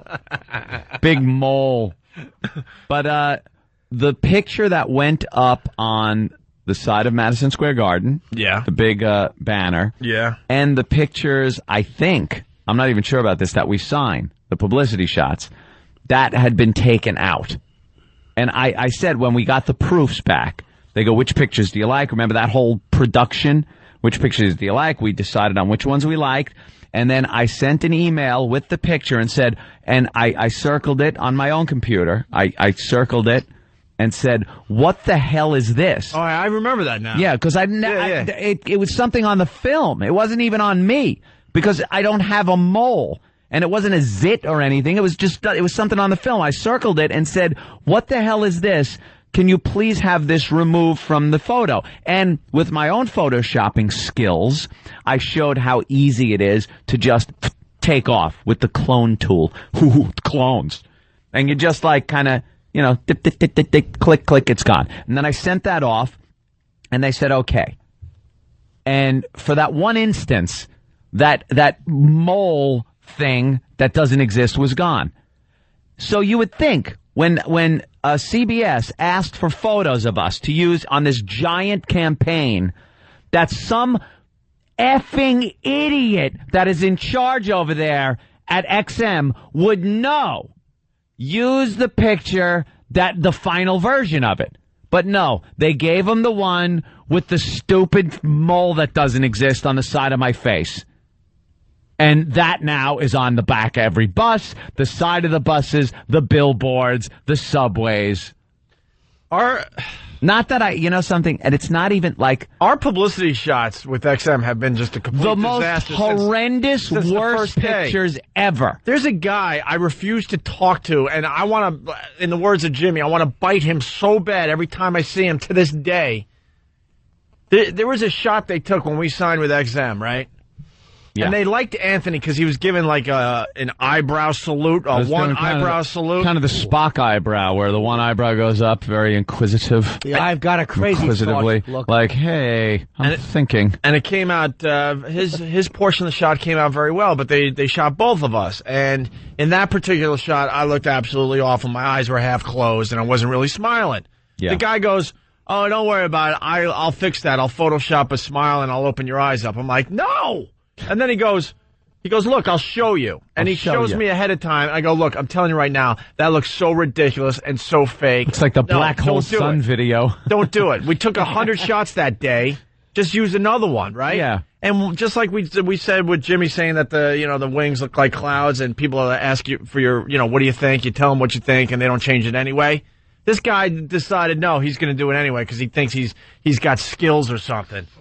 This picture looks so ridiculous. You at home, try to open your eyes as wide as you can and smile at the same time. And look in the mirror. It's almost impossible. Well, this dope down there in Washington did just that. And this was sent out to all the media. And then I guess they took my head from another picture and put it on my body. And they didn't match it up right, so I got giraffe neck. Giraffe neck. I got giraffe neck. My eyes are as wide as possible, and I'm smiling. It looks so ridiculous. And after I said, do not use this picture, not only did they use the picture, when we started up in another city or anywhere else, they still have that old photo, and they're using it like crazy to this day. And don't forget the other one where we had the Ronald Reagan makeup on because we had some hippie chick they hired for the day to put makeup on our face that wanted to bang Robert Plant. That was some of the worst makeup they've ever put on us. It was Ronald Reagan makeup. I had rouge on my cheeks and this foundation and mascara. I don't know what the hell this woman did. And remember, there was no mirror for us to look into. No. She saw us, but it wasn't a makeup room or anything. It was this thrown together thing. So she was able to see us, and she did the makeup, but then we couldn't see it. And when the photos came out, we were like, this can't be used. I look so sickly. Mr. Gorbachev, tear down that wall. She had no clue what she was doing. They hired her for rosy the day. Cheeks. Probably because she was cheap. Dog do hairdo. Yeah. Douches with rosacea. Oh, that's what it looked like. It was horrendous, and it was like pancake makeup, which they use in a lot of photo shoots, but in this case, it was just put on wrong, and then this red crap, and It was just the worst shot ever. They slipped the surly bonds of earth and made up the face of God with bad pancake makeup. Right. And then someone down there. Hello. Someone down Mommy. there, it's their job to look at these pictures, and someone approved and said, yeah, this is good enough to send to the entire universe. They just are awful when it comes to that. I want to see the mole picture. The mole. Look at any one of look at the publicity shot. Go to CBSRadio.com. There you go. Oh, can we mention that here? Go to CBSRadio.com and look at the picture.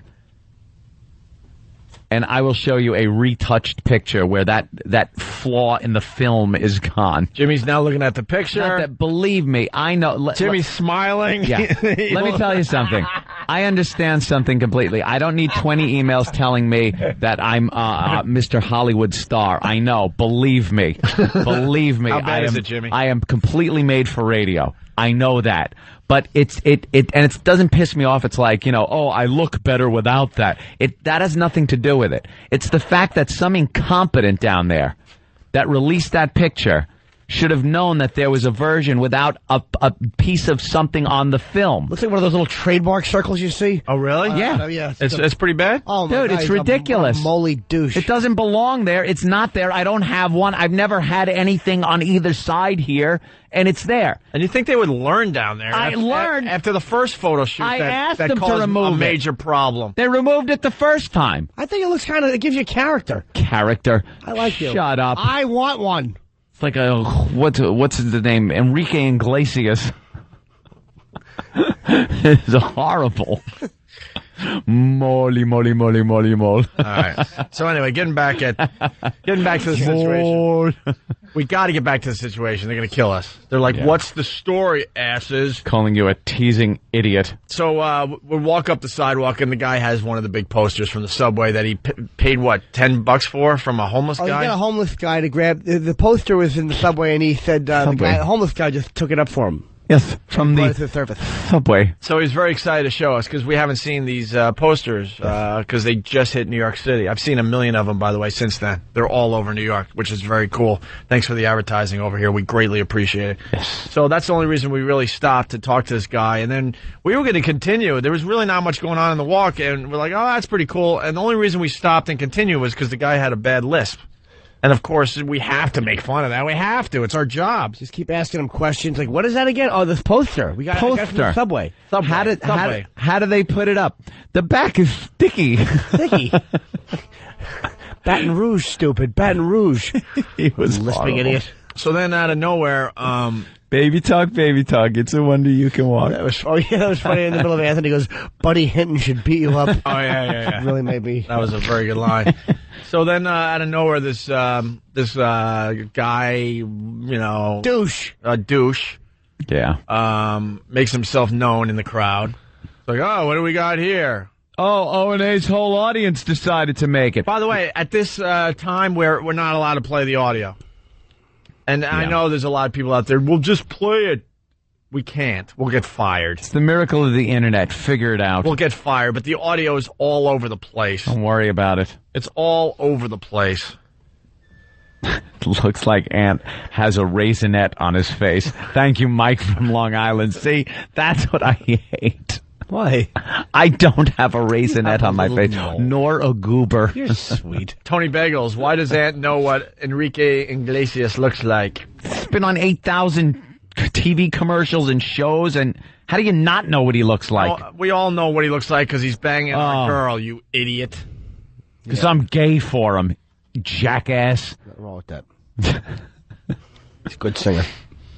Anyway, so this guy makes himself known, and I guess he's gonna try to get a situation going. Is he? Have you heard anything? What? He means at the moment. At the moment. Yeah. Oh, okay. What are you talking about? The situation going at the moment when it was happening. Yeah, Opie's saying that the guy was going to get a situation going in the moment, and Ed is going, is he like you mean now? Yeah, he wanted to disrupt our little walkover, which is nearly impossible unless you mow us down with a car, but please don't. So he comes over with his stupid crew cut, and he starts going, hey, audience, O&A's whole audience is here. Which is just such hack material. Hey, whole audience, I hear you guys only had like 30,000 people subscribe. Howard Stern got a big and I love him. Oh, really? Does he and do you? So I had the mic, and I'm like, all right, go ahead, go. Yeah, now everyone in this situation, let me explain to some of the listeners what it's like. When you have those hardcore Howie fans, they're a breed apart from the people that just enjoyed listening to the show. That's fine, you enjoy listening to the show. You listen to it sometimes, whatever. You listen to it a lot, whatever. But then there's those people that still think it's like 1991 or something. They're the ones that yell out Baba Booey still. I mean, it was funny. I used to laugh my ass off when I'd be watching CNN, and that would happen. It was spontaneous. It was funny. It was new.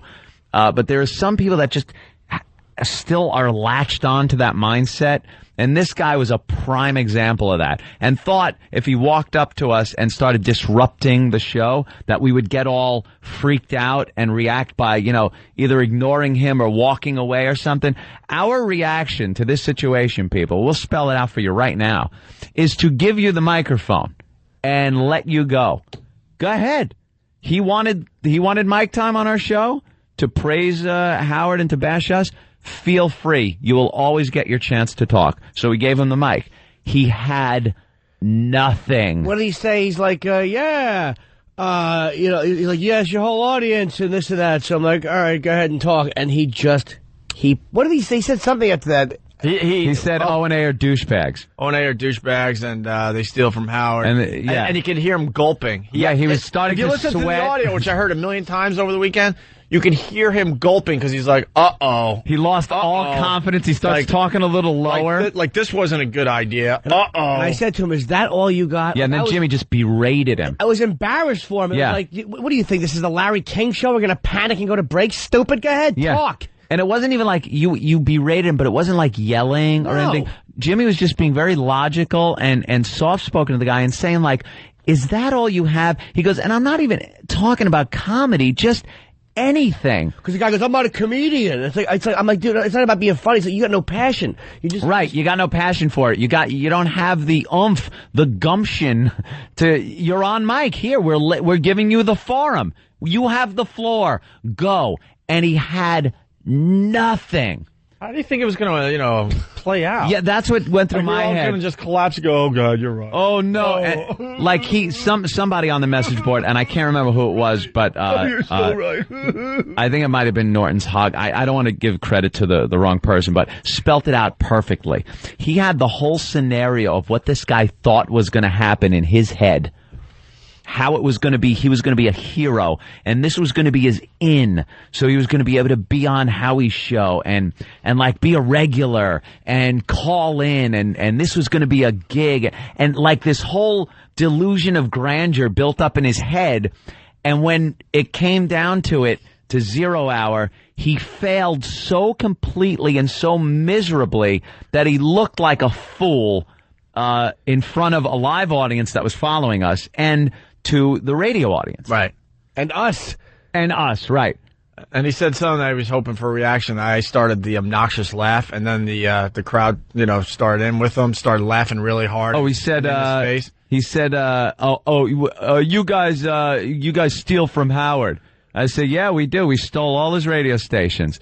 And everyone started cracking up, and he goes, no, you did. And he tried saying something else, and the crowd just drowned him out with their laughing at him. The obnoxious laugh. At that point, they all did the obnoxious laugh at him. Right. And he apparently seemed to have lost his mind at that point.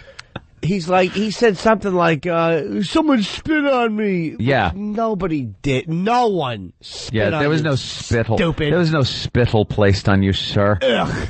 And when I turned around, I saw him lunge toward our producer, Ben. Well, at this point, he had nothing left, and he was looking like an ass, so, he just decided, I got to, start trouble. I got to do something. So he went after Ben. He went after Ben. He grabbed him or Ben. Pushed him or had him by the neck. I saw it happened so fast. Thing. And I saw exactly how this happened.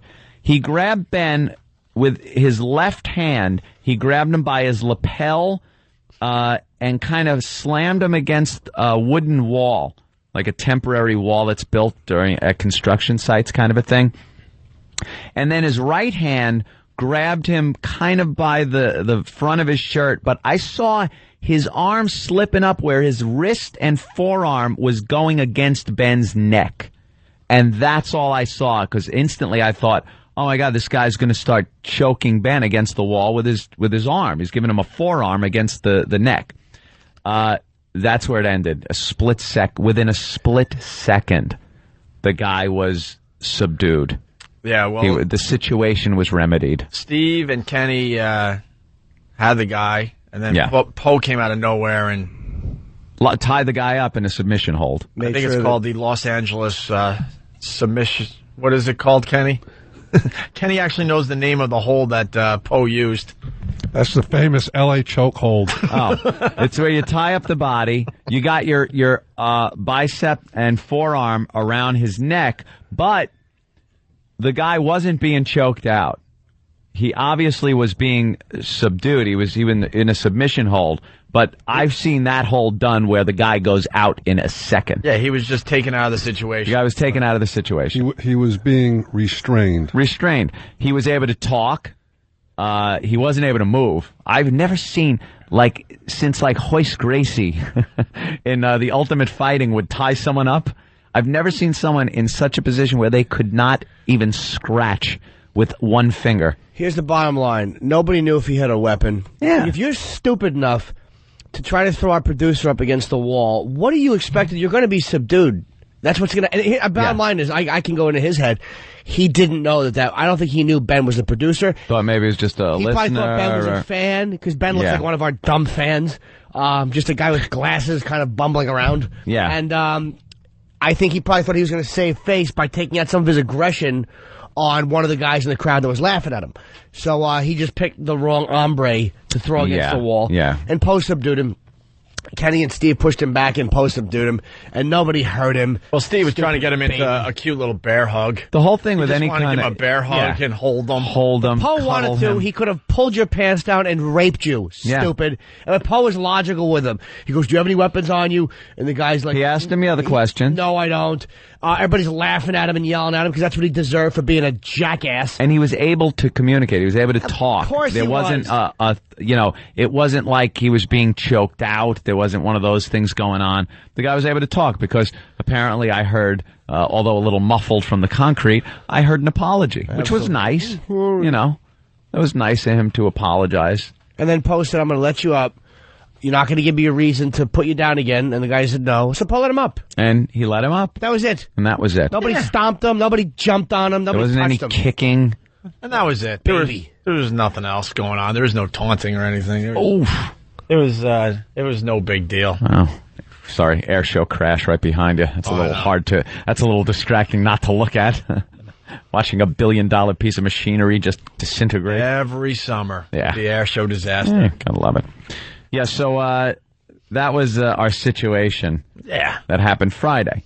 I may have lost my mind for a couple seconds, maybe. Oh, we both went. Well, now here's what happens. I may have let the psycho factor pop out for a split second or two. Here's what happens that a lot of people don't understand also. We are in the middle of doing a radio show at that point. We can't leave the radio show. The mics are still live. So what you're going to get is what you're going to get. We know we're on the air. We still have our microphones. So when that guy was down, because he was being such a tough guy, when he was in a submission hold, me and Opie decided to maybe remind him that was probably not the best move he could have made, was attacking our executive producer. And we're still doing a show, so we're on the mics. And I wanted to hear what he had to say. And so I put the mic to his face. Yeah. And Opie knelt down and gave him a little reminder that perhaps that wasn't the wisest decision. Yeah, I just said, tisk, tisk, young man. Something like tisk, I went tisk, tisk, young man. Someone said my voice went from radio voice to Italian mobster in a split second. And also that I sounded like one of the cast of Clockwork Orange. Put your hands on our Ben, did you? Very well, little brother. Very well. Won't you apologize now? My throat won't allow it. I actually hurt my throat really bad. I think it's close to back to normal today. And this is what I love. Yeah. Afterwards, the guy's going, I was just expressing my opinion. No one cared that you were expressing your opinion. No. Just don't lie, dude. No. Just admit what happened, man. You were like being an ass. You embarrassed yourself horribly. Nobody here was going to stop you. You want to make an ass out of yourself, go ahead. It's when you grab Ben. You grabbed the wrong guy. You got physical, you were restrained, and you were really embarrassed. If you didn't grab, embarrassed. If that guy hadn't grabbed Ben, he would have left the situation. We would have continued the walk because it was over. It was boring. The guy was getting, he had nothing. He would have looked like an idiot. We probably would have, nyad him up to the door of XM and walked in, and that would have been it. It wasn't the fact that he was expressing his opinion. We welcome that. We give you a microphone to do that with. We're not going to run away. We're not going to chase you away. That's what other shows do. If that's what you're used to hearing, and from what I've seen and heard, that is what he's used to, because that guy won't give anybody a microphone to express their opinion. Needs complete control at all time. We give you the mic. You don't like us? Let's hear why. And then we'll rip you apart. If you think you could come upon three guys whose living it is to just bash people, and Jimmy Norton, who not only during the day but at night at the comedy clubs is just berated and doing berating to other people, you want to come up and go head to toe with the likes of him? Good luck. You better come a little more prepared with your material, not with your hands. And there was no passion. That was what annoyed me. It wasn't like I've watched the pest assaults in recent times. Oh. And they're just miscreant animals. It's brutality without any physical contact. Yeah, without. It's mental and verbal brutality that the pests bring, and a few, not even a few, so far one of Howie's people instantly decide he's got to bring violence into it. You're just an ass. You're someone who couldn't cut it with your wit and with your voice, so you had to take to using your hands. And look where it got you. Nothing creative. You came nothing with that creative. Cornball 1991 insult, and it's like nobody is going to back off from that. We've Zoo Crew in Philly, you idiot. There's been a big rift and a big battle going on between our audience and his audience. And I'm sorry, I might be biased, but ours is just so much more funny and clever, and they know how to brutalize people within the boundaries of the law, with the signs and the taunting and their appearance. It's just awful. Bam, who's one of the pests, the main pest, is a physical disaster. Oh, and he just has a set on him. He'll walk right up to people and just start mouthing off. He has an awful gut. He looks like he's pregnant, but he wears tight Dockers and a medium button-down shirt, and he shaves once a month. By the way, Guilty Spark from the SFE back. Tisk equals losing your S completely. Yeah. Yeah, I must have listened to the audio of that. I may have 15 times. I may have said mother effer and... Oh, plenty of times, yeah. And how does that feel, effer? How does that feel, effer? You mother effer. Yeah, it was brutal. You want to be a tough guy? Well, this is being a tough guy. And you were screaming it. But that's, it's the guy gets. That's what you get. You use your hands. When you're just going back and forth on mic or off, just, like the pests do, or like any one of them have the opportunity to do, that's fine. Like I said, it's welcome. Bring it on, because it makes for funny radio when you are just verbally shredded. By the way, we're not allowed to play the audio yet. Yeah. Yet the lawyers are deciding, and then the lawyers down there in Washington, they wanted to give us an edited version. I'm like, no. Go to hell. I'm not playing an edited version. a lawyer-friendly version of a big, huge incident. Yeah, let the lawyer edit that. I'm sure it'll just be fun-filled. Can we put on a little play and maybe have people play our parts and just get the transcript? Yeah, that'd be fun. That could be a lot of fun. Get the transcript. The transcript. We could play ourselves. And then we hand out scripts to everybody. No, I want someone else to play me. I want to see if they can really? play me. I want to see if they can play me right. Wow. Let's say hi to Paul in Westchester. Paul, what's up? Hey, guys. How you doing this morning? All right, Paul. All right. I just wanted to say, Anthony, you had the best line of every part in there. Ooh. When he had said he spit on me. Now, he couldn't spit on you. He does too much cocaine to work up the saliva. That was the best line of it all. Yeah, you got to keep the humor in it. You know, you're going to make a Ben Cocaine joke in the middle of that whole thing. People are searching out this audio all over the internet. They were listening to it all weekend long, like crazy. But XM decided to remove it from the replay of our show over there. Trying to make believe it never happened, I guess. I mean, it's already out there. Secret Agent Elo. He had the tapes made into microfilm just so he can swallow it. But that's pretty much what happened. It would be much better if we could play the audio to kind of show you exactly what happened. Mm-hmm. We got a record of it. It was taped because, you know, we're doing a radio show. Yeah. And then some idiots from, like, Stern's camp saying, oh, they faked the whole thing. Oh, yeah, that it was fake and stuff. Oh, those. You know, I only read what our message board people post. And they're like, can you believe this ridiculous idiot had posted this? And they show a post from a Stern fan. And it's like, you could tell it was fake, that guy was one of their guys. And the desperation over there in that camp is just ridiculous. One guy, one passionless zilch, comes over to try to go toe-to-toe and just gets shredded. And that's when he decides, I got to pin someone against the wall now. Good job. Job well done. That's pretty much it, right? Did we cover it all? Yeah, that's about it. We'll see where it goes. It's over, Johnny. Yes. Why don't we he should just let it go. It's not a big deal. He was a goose. Who, the guy? He behaved like a silly goose. Oh. Yeah, that's stupid. No, part of O&A history. And audio that people are trying to get their hands on. Oh, yeah. They're finding it. It's out there.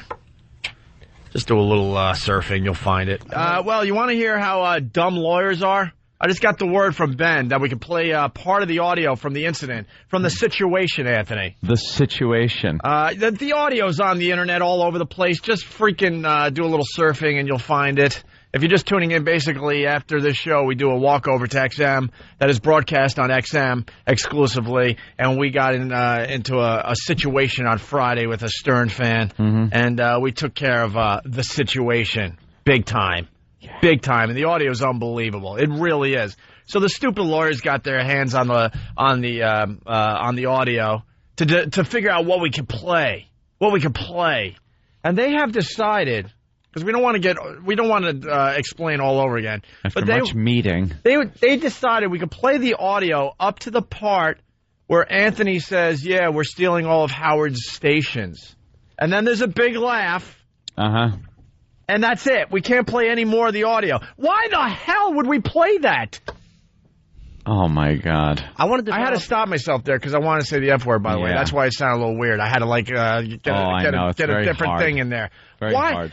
Why would they even present that to us? Why would the lawyer say, yeah, you can play it up to there, and then that is it, and that should be good for you guys? Because they're dummies, and none of them are creative, and they do things to justify their own existence under the guise of... And I'll tell you why the lawyers are really stupid. It proves they don't know radio. Why would we accept that deal? Yeah. Why would we ever... Don't even tell us that we could play it up to that. Guys, I want you to play the scene right up until Michael goes into the bathroom. That's it. Because after... Grab the gun from behind the toilet. That's all. Yes. Right. Nothing more. Right. That's exactly how it would What? Because all hell breaks loose after Anthony's really funny line. That sets up the whole thing because the guy obviously had nothing else and felt like he had to do something. How's the Italian food here? Cut. Just keep the lawyers away from us. I don't even want to deal with them. Play it right up to Lou's U-turn. Yeah, exactly. Going to Jersey? Cut. Cut. How stupid are you? God, can we name? Can we say their stupid names just to show you that we have these dumb lawyers? I want to see Don Corleone pick out an apple and then cut. Two guys are walking towards. Stop it there. Perfect. Stop. Enough. But what happened? They won't care what happened. Don't show the rest. They actually said that, though. We can play the audio right up to the point where Anthony. As far as you know, Carlo is in Vegas. They sent him out to the car with the tickets. He went to Vegas. Never see him again, but... I want LAIDs. That's lawyer aids. Every time you open a briefcase, you rapidly lose weight. You crushing bores. And then I have to see these lawyers face to face. I'm like, yeah, we're big fans. We listen every day. Yeah, stop listening. Yeah. And quit the radio business. You don't know what the hell's going on. Heck. Go use your lawyer crap somewhere else. Heck. God, we work with people that don't know radio. Why would you present that to us? Why would you say, yeah, here, guys, good news, you can play the audio right up to the point where Anthony says we're taking all of Howard's stations, big laugh, cut. Why would we do that? It's kind of... It's not an incident or a situation to that point, really. No. Just a little fun and good-natured ribbing. Can't we play the situation after that without playing before that? What about that? What about we just play the action part? And they wonder why we hate him so much. Because you don't know radio. You don't know radio. You're making it their religious background, but no, you're making it harder for us to succeed in this thing. Oh, because that's real interesting. That's real interesting to play that. We should play it. We should play it up to that point now, just to show you how ridiculous it would sound. Listen, Al, you might have to dump out of this. I don't care. Lawyers are pains in the backside. Oh, hey. Do we have the audio? Because now I want to make the lawyers look silly. Oh, that's what it'll do. That's what it'll do. Do we have it up to that point? And then I'll forget to push stop, and we'll just keep playing it. Let's say hi to Brian in North Carolina. Box. Brian, what's up? Hey, boys. Hey. Sonny pulls up to the toll booth and cut. Yeah, exactly. Cut. Oh, he must have had easy pass. I guess that's the end of the movie. That's it. The gate went up. He drove, went down. Good news, guys. You can play the audio up to this point. Yeah. Hello, Carlo. Great. Thanks. And here you are, President Kennedy's car is making the turn. The motorcade is working its way cut. We'll be back. They must have went on to the Trade Mart and made a speech. Exactly. Here comes the Hindenburg. It's wonderful coming into Lakehurst, New Jersey. It's the mooring lines are coming down, and I have to go. Oh, must have docked, and all the Nazis got off, and everything's fine. Net is high. Net is far. Cut. What goes on? Back to back, and I wish he'd do that. So do I. And a yuck. What goes on in their brains down there? Nothing. It's pure legal mumbo jumbo. You think they actually handed it in to Eric Logan like, good news, look, we've decided. We can play this. And what was the decision making? Go screw. Go jump in a lake. What was the decision making? Like, why did they pick that as the jumping off point?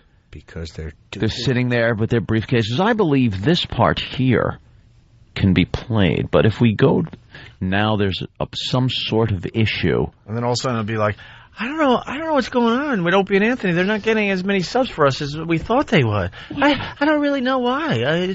Because you don't know how to do radio. Get out of our effing way. Ooh. Silly lawyers. The stupid audio's out there already. Do you get it? So we're going to play an edited version? We're going to look like complete asses. Go work for a morning zoo. Yeah, silly lawyers. More your speed. Or hang out with Bob Edwards more. That guy's cool. Hey. Let's say hi to Neil in New York. A bad thing about Bob Edwards. Neil. I love that ghoul. Yeah, all right. Up at this hour anyway.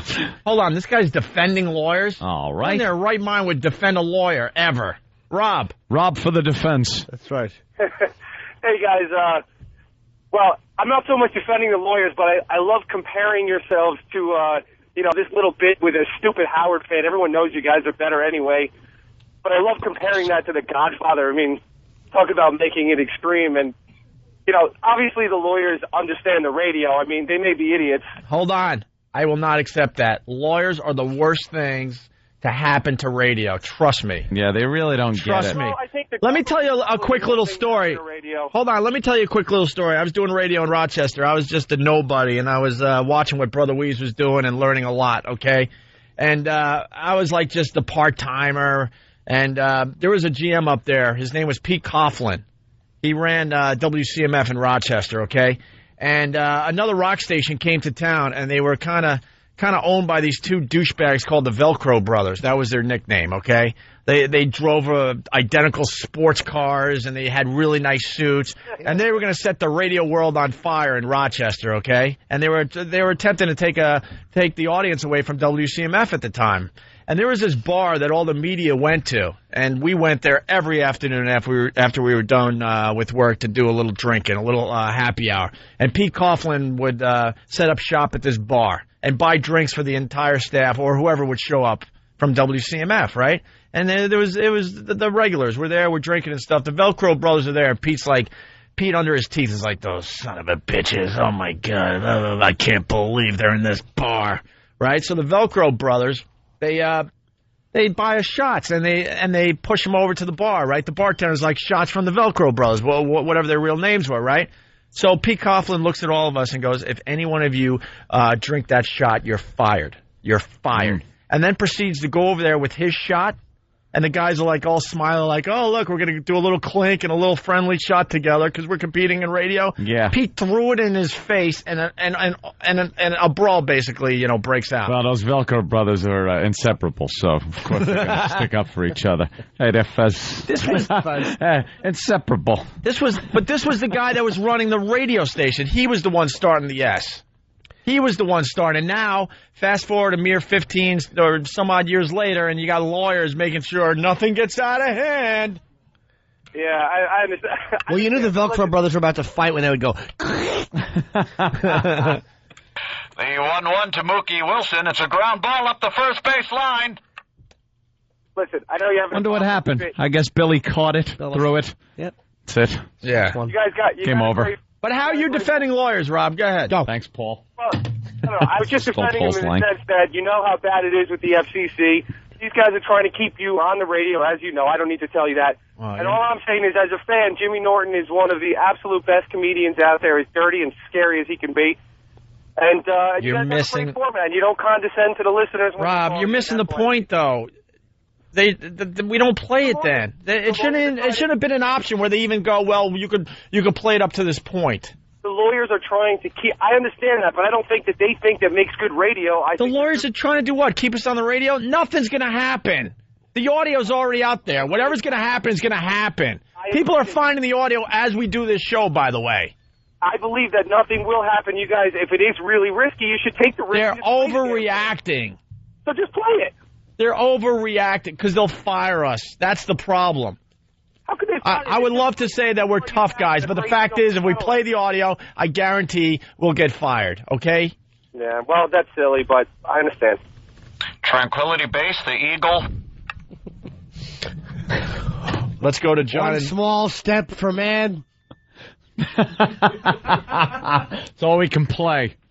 It's all we can play. Yeah, they didn't say humankind. That's not right. all-inclusive. That's all you can play on satellite radio where everything's supposed to be uncensored. Yeah, brilliant. That's brilliant, lawyers. I hate them. Don't even come up to New York anymore. Ooh. John in Jersey, what's up? Luke, I am your cut. Yeah, exactly. The only thing we have to fear is... Yeah, that speech would have never been made if what do we got to fear? If they had let a lawyer look at the speech first. Let's cut this part out. Lawyers stink. There is some stuff to fear. If we say that and someone fears something, then they're going to say that we said there was only this to fear. There could be a problem. So, do we got the audio? Because now I got to play it to make them look stupid. Please. We don't have it. Is E-Rock? No one has it. Why would we have the audio here? Why? It was only one of the biggest things that has happened on our show in the last 2 years. The audio's at XM. Why would we have it here? It's under lock and key. Why wouldn't we have a copy over here? Oh, God. What, of the audio that we can't play? But why wouldn't we have it here just in case? Let me think. Why wouldn't we have it here? Maybe they knew it would be too tempting to throw into the machine. No, it's why? Mike, you asked yesterday. I sent you an email saying you're making sure. You just bring it over. I didn't bring it over. We ain't gonna play some conglomerated, mulatta, mongrel version of that audio. By God. Holy crap, are you kidding me? We're back with the Opie and Anthony show. That's insane. I am losing my mind in front of everybody. What's with the bagpipes? I don't know. What is this? I don't know. I knew it was going to rock eventually, but... This is the Opie and Anthony show, 1-866-313-FREE. Corn? This is corn, right? Oh, okay. Is this new? Am I just an ass? Isn't that a trick question for you? Is this new or am I an ass? Call me an ass. The option C. And I'm reading this. I have no idea. It's Chutes and Ladders, I think. Yeah, okay. All right. I'm annoyed at everybody. I just want to go home. I want to go home. I want to go home. I want to go home. The lawyers are driving me nuts. The people that work for us, I swear to God, are driving me to the point I'm going to go insane. People need to be fired, and it's not a radio bit. Oh, boy. We need to fire people and wake people up. Because I'm hearing behind the scenes, oh, we're underpaid, blah, blah, blah. And then they don't even do the basics, and they want me to go to bat for them to get them more money. Go F yourself. If you think you're underpaid and you work for this show, then go try to find another job that pays you more. And then come back to us with how much more you're going to make, and then we'll decide if it's worth matching that salary. That's how it works. That's how I made more money in this business. That's how Anthony made more money in this business. Enough with the underpaid crap. You're talking the Ron Bennington School of Staffing. That's how Ronnie does it. It's how it's done everywhere. These guys... Ronnie purges his audience. Ronnie purges his staff once every 6 months. Someone's got to go. Twice a year, him and Fez just show with a hazmat suit. That's it. Just wipes everybody out. Hoses down the place. A new crop comes in. But that's how it works in the real world. And these people, they get into little chatter sessions off in corners. Chatter. Yeah, we're all underpaid. Then go find a job that'll pay you more. That's how it works in America. This show has rolled on for many, many years with many, many different players behind the scenes. Now I'm finding out Ben left already because he's paranoid what's going to happen to him on the walk. So he's just left the show. That was ridiculous. He's the executive producer of the show. He's already left. He's already left the fuck. Oh, boy. Oh, boy. It's so hard.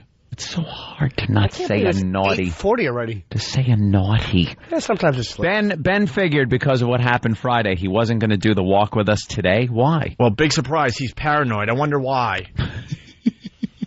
Boy, I wonder why. What could make people paranoid? Who knows? I used to get paranoid sometime in the 80s. It's like the mid-80s. It was always after something. Can't quite remember what it was, though. Paranoid January 31st of 87. I haven't been paranoid since. Exactly. It used to cost me money to get paranoid. Exactly. I used to do something and get paranoid. Wait. And then want to buy more. Then chew my mouth and play chess and eat Entenmann cookies and drink gin and throw up. Look out the window for police. So this was a rumor, but now we got Club Soda Kenny. What's the deal with Ben? Really? He's an idiot. Really? What's the deal with Ben? Ben went back to the XM office just to keep it on the down low for the walk. But when did he leave? Just a few minutes ago. Did he send a decoy Ben out first and then go down different streets? A decoy Ben. Someone with cerebral palsy and a bad wig. A herky-jerky balloon. Tell Ben Parkinson's and a chicken on his head. Tell Ben to just stay out of my way. I don't even want to see him over there. I'm not even kidding. Call ahead. I'm sure he heard it. Call ahead because it's ridiculous that he's worried about what's going to happen. Call ahead. A big fat head. He's worried about what's going to happen on the walkover. What about the rest of us? Well, we're all a little wondering what's going to happen on the walkover today, but we're not running away. I don't know. He didn't want the scrutiny from the fans. I don't know what scrutiny. Sometimes we go down there's a nice crowd. Sometimes there are 3 people. Exactly. Let's be honest here. Hello? What scrutiny from the crowd has been? What? Well, everyone's saying I have the CD of the audio. I came over to get it. I just wanted. I had to make sure it was it was the right CD. So everyone's saying the audio from Friday. I'm bringing it. But everyone's saying you went you went over there because you were worried about the walkover. I got the CD. I'm coming back. That wasn't an answer to that. That meant I was. But now I figure I'll come back. Well, because that's the other problem. We're like, well, now we want to play the audio, and I look around and we don't even have it here. And then they weren't even going to get it. Because we want to now play the lawyer-friendly version of the incident before we get out of here to show you how dumb and stupid they are down there. There's no way to. And then I just checked my BlackBerry, and Eric Logan is emailing me. Yeah. But now it's in bold, dark type. Oh, good. Then you could recognize it as something important. Yeah. So his email pops out at you, and it just says, good news. You can play the audio. Wait. Here it is. I don't want to put words in his mouth. Hold on a minute. In his BlackBerry. Here it is. Call me. You can play up to a point. You can play up to a point. You can play the audio up to a point. That's the end. That's exciting news. Yeah, unless the point is the end. We get to play up to the point, right up to the point where it gets interesting, and then cut. And that's good news for who? For who? For nobody. For who? I just want to go home. I want to go home today. I just want to go home. You can't go home. I understand. But there's no going home anymore. We did that when we were immature radio broadcasters. We are professionals now. There's no going home. Is this the edited version? This is what we can play officially from the lawyers. That's it. That's what you can play. All right. Those darn lawyers. Wait. Please, God, please, if you're listening, make the CD not work. Why? Why? You have to ask why? Why? Why? Because I want to see you choke somebody. Why? Please, God, let him hit play and have nothing on this CD. Or let it be the wrong stuff from the wrong show. Just something wrong. Please let it be one of my plugs from 6 months ago. I want to see Ben take the exact fall that woman did out of this window. Well, her husband's probably going, no, over a little bit more. Yeah, you more. Can get it. Back. It's a picture of a lifetime, honey. Sometimes you got to show people how ridiculous others are. And this is one of those moments. I don't want to play this. I'm not. The only reason we're playing this today is to show you how ridiculous the lawyers are behind the scenes and other people that are involved in this situation that happened on Friday. How about let's frustrate our audience as much as we are frustrated by not being able to play it. They can hear it up till the point, and then how frustrating it is to not hear the rest of it. See, they're running around Washington like, good news, we can play. Some of the audio has been cleared to play. No, this is ridiculous. Ridiculous. I can't believe I actually worked for the same company as these dopes. Oof. Take a radio course or something. And a man in my position can't afford to be made to look ridiculous. If the board of directors are listening at XM, get the lawyers enrolled in the Connecticut School of Broadcasting so they know the basics of radio before they start influencing our radio show. Well, let me tell you something, my Kraut Mick friend. He must have just had dinner and left. Anthony, you want to set up the incident? Now, remember, this audio was played already, so it's out there. Yeah. It was played 3 or 4 times on Friday. I don't remember. I know we played at least 2 other times. Yes. Maybe 3. I would say we played it 4 times on Friday. 4. It's all over the internet. Yeah. All over the place. Yeah. But now the lawyers have decided that we can play this much of the audio. Yeah, we do the walkover from this studio to the XM studio after this show. We have microphones, we walk over, and whatever happens, we broadcast it. Sometimes a lot of stuff happens, sometimes nothing happens. It's just the walk, broadcast live. On this occasion, we met a guy that had a big Opie and Anthony sign that's going up in the subway. We stopped to talk to him. A jackass came over. Obviously a Stern fan trying to disrupt the show, but instead of that, we gave him the mic. Let him talk, because they usually wind up having nothing and hanging themselves, and that's what this guy did. He had nothing. He was then berated, got a little angry, put his hands on executive producer Ben Sparks, was immediately taken down by Master Poe, put in a submission hold on the sidewalk. Screaming and yelling. Anthony and I getting in the guy's face. Right in his face. Made him apologize. Showing the ugliness that is me. Yeah. Yelling, cursing. And I have no problem. That's the type of radio show we do. I look like a complete and utter lunatic. It was wonderful. Anthony looks like he belongs in a mafia film. I turned into a mobster voice. That's when it gets... Yeah. You got some... Now you're acting like a beggar, Rachel. You're laying on the ground like some kind of a...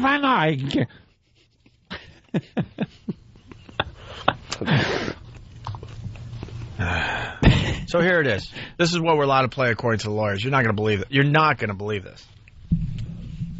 Okay. What? Play it. Oh.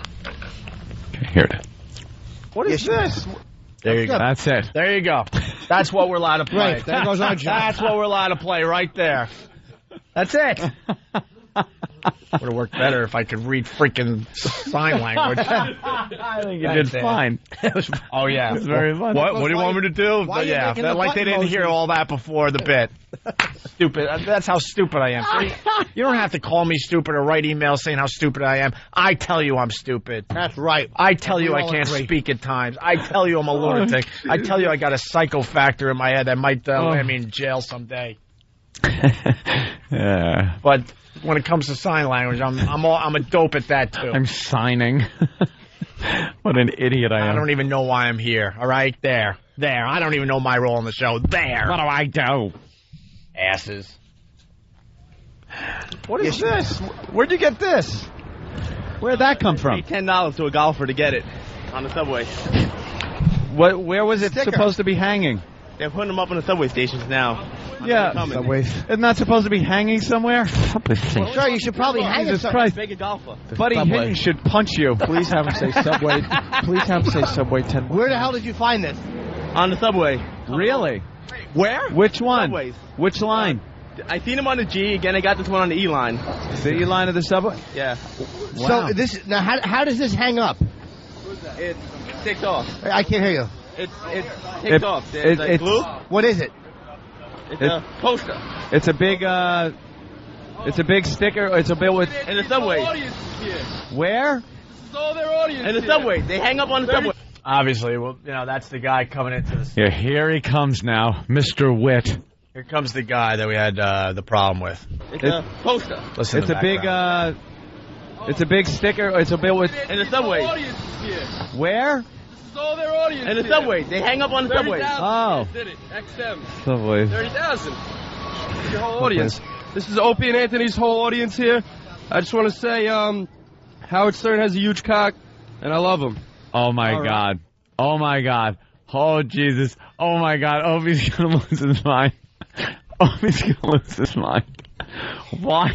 Why was that not bleeped so he can play this without it getting dumped out of? You knew it was the walkover. You know it's only on XM, so there's curses, and plenty of them, during that walk. That guy just said the C word. Howard has a big C. And my fault. Great. My fault. Is any of this edited, by the way? My fault. No. My fault. None of that's edited. My fault. Of course. Oh, jeez. Don't hit that. Nothing is edited, by the way. Why would it be clean for this side of the show? I wouldn't have had it to you. Oh, boy. Oh, boy. We're running out of show. We want to at least get this audio on. Right. Good job. Keep talking. Opie and Anthony are douchebags. All right. Yeah, beat me up. Let's go. No, let him go. Let him go. What else? All right, guys. What else? What do we got here? Well, look at it, stupid. You see what we got here? It's called advertising for a radio show, sir. What? It's called Abc 92.3. You look like a dope. Remember where Howard used to be? And now there's about 100,000 people. About 100,000 people listening to him. Is this the best you got? Come on, man. I'm not a stand-up. Dude, I don't mean comedy, but where's Just the like passion? an insult. You're going through the motions. You're going through the motions. Why aren't? I know. And I don't really like these guys. They just steal a lot of shit from Howard. I don't really like. Of course we do. Steal a lot of shit, like his radio stations. His radio station. Now he sits there.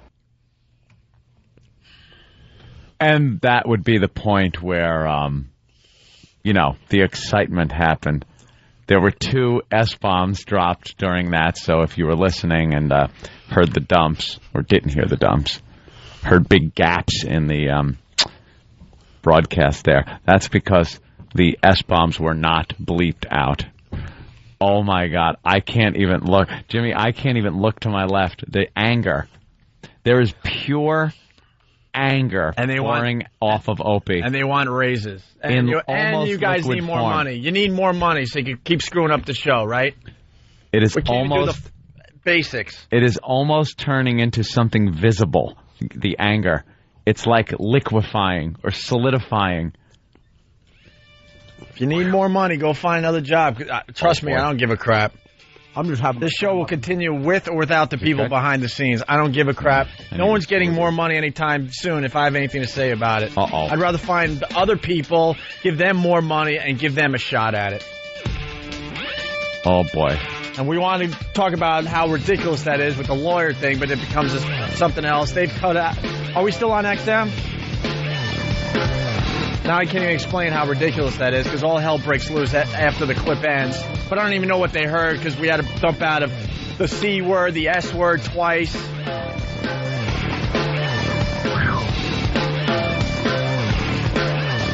We'll see you over there at XM for our XM listeners and for everybody here on the wonderful CBS radio stations.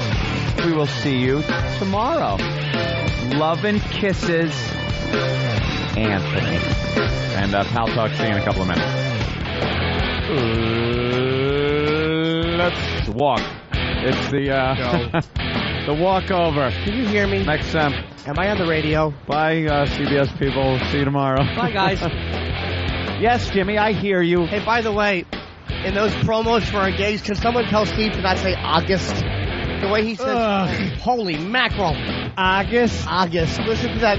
That's the way he says August. That's how the bear talks.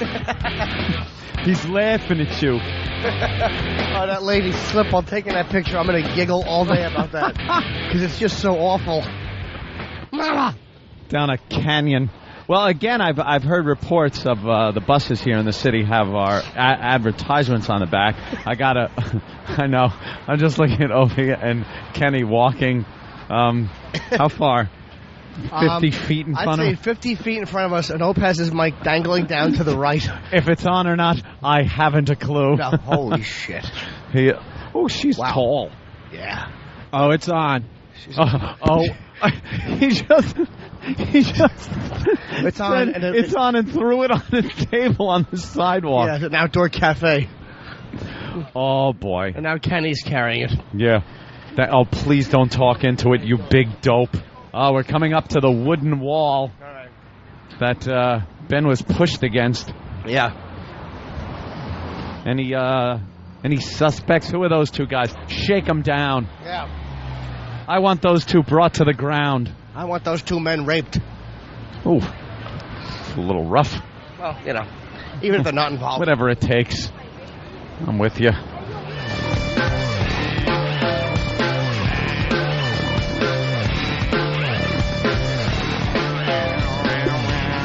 My God, that's loud. Hi. That didn't take long. A little embarrassment in the elevator, and we're here. The Opie and Anthony Show Mark II. Yes, Kenny, could I please have a smoothie? Extra smooth, please. Welcome. A grunt I would take as a yes, Kenny. Oh, Why would you bring in a big round cardboard tube? It will end up in someone's ass. That will end up somebody's ass.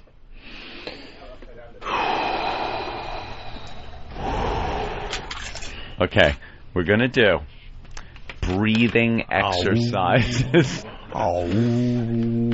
Everybody in the audience, everybody, breathing. Here we go. In, put your hands on your thighs. Now go in and out. There you go. And with each exhale, just relax your muscles more and more. Every one of them. Here we go. Relax now. Oh, look at that. I can almost fall asleep. I'm so relaxed now. That's better. Look at the horrified Iraq having to only be feet away from Opie for the rest of the day. He's so petrified he's turned completely red. Oh, wait. That's right. Tar Beach. Opie, before this show, just sent Ben off in order to make up for things to take a picture from the Grand Canyon. He doesn't want one from any place, though. It has to be over the railing. That's right. Dude, they all have to stay away from me. There will be changes, trust me. Change it. Mike. Thanks, Mike. Thank you, Mike. my friend. Ben, actually, that is one scary SOB right there, the friend. Is he a cop? Oh, please. Stop it. What do you think? I don't know what I don't know. I couldn't. He doesn't. He looks like a fucking wacko. Waffen SS. I don't know what he is, but he's frightening. That guy looks like one of the guys that just comes out of a doorway, shoots you, and gets back into incognito. Let's just put it this way. He doesn't exist as a person. Right. There's no record of him. There's no record of that guy. I've been doing radio a really long time. I think I might have had a nervous breakdown. No, that wasn't a nervous breakdown. Ben actually tries to make good, and I swear to God, none of these guys come in. I swear to God, just leave me alone. It's at the leave me alone stage. No little interview with them as you're discussing this? Let what happens, because just leave me alone. Because, Steve, starts with my fault, and then Ben tries to get me at the elevator, goes, I don't know what happened. And I actually looked at him like, Ben, you're the executive producer of the show, and you're telling me you don't know what happened? Isn't it your job to make sure it's ready for airplay in the end? Yeah. In the end, it's your responsibility. So your answer to me is going to be, I don't know what happened? We built up this whole thing to play the audio, and obviously we're doing it for commercial radio, so it has to be FCC friendly. Yeah. And there's 3 curses in there. When I started hearing it... So now it doesn't even matter what the point we were trying to make. I heard it rolling, and I'm thinking, oh my God, I hope they know that there are curses in here. And the first one dropped, the cock dropped. And I'm like, oh no. And then after that, then 2 shits came out. And the reason was because they didn't have the audio over there to begin with. Yeah. I mean, you would... Yeah. E-Rock, what's with sticking the finger up at Opie while he's talking?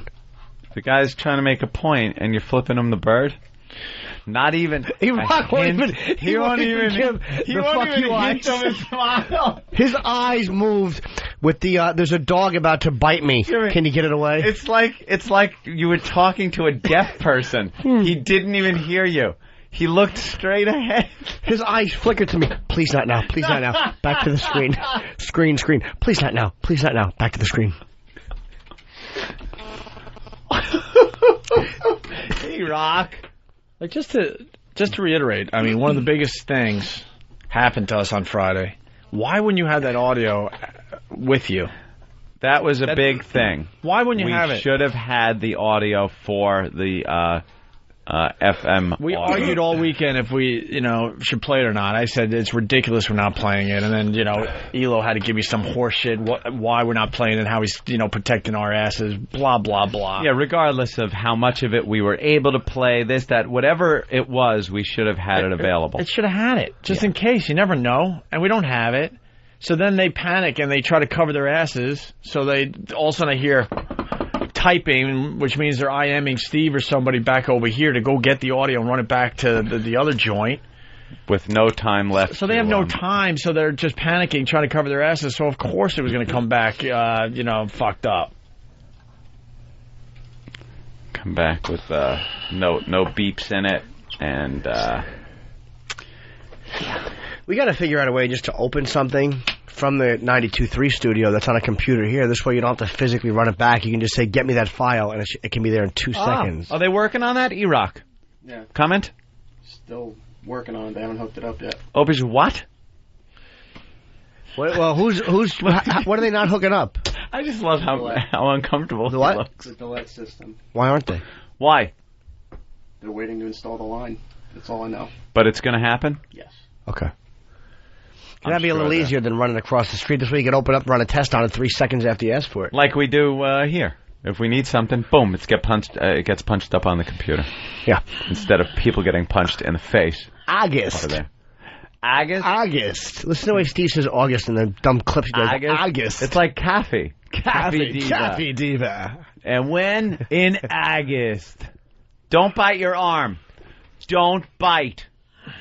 You're not caught in a trap. What are you doing? He's chewing his own arm. No, yeah, I think he feels he is. If he's chewing his arm off so he could leave. Oh, my God. Well, to the staff here, I just want to say, good luck, bros. I wish I had a little bracelet to stretch. Good luck, bros. Yeah. Good luck, bros. Someone, what are you thinking, sacrificial lamb? I'd say this again. Random or somebody that deserves it? And, then I have to hear how we're underpaid and we checked into what other guys are making in the same position I'm in and they're making more money. Who said that, by the way? Trust me, it doesn't even matter, and this is what I say to you. Then go find another job that pays you more money. And then, watch that the show does not collapse. What is a the show will go on with other people. Looking into that. The show will go on with other people. If you think you're underpaid, which I think is a joke at this point, then go find another job. Find another fucking job. I don't give a shit. That's how I got more money. I thought I should be making more money in Buffalo and Long Island and Rochester. They weren't going to give me more money, so I said, all right, fuck you. And I went and got another job with more money. Yeah, but we like Jimmy Norton.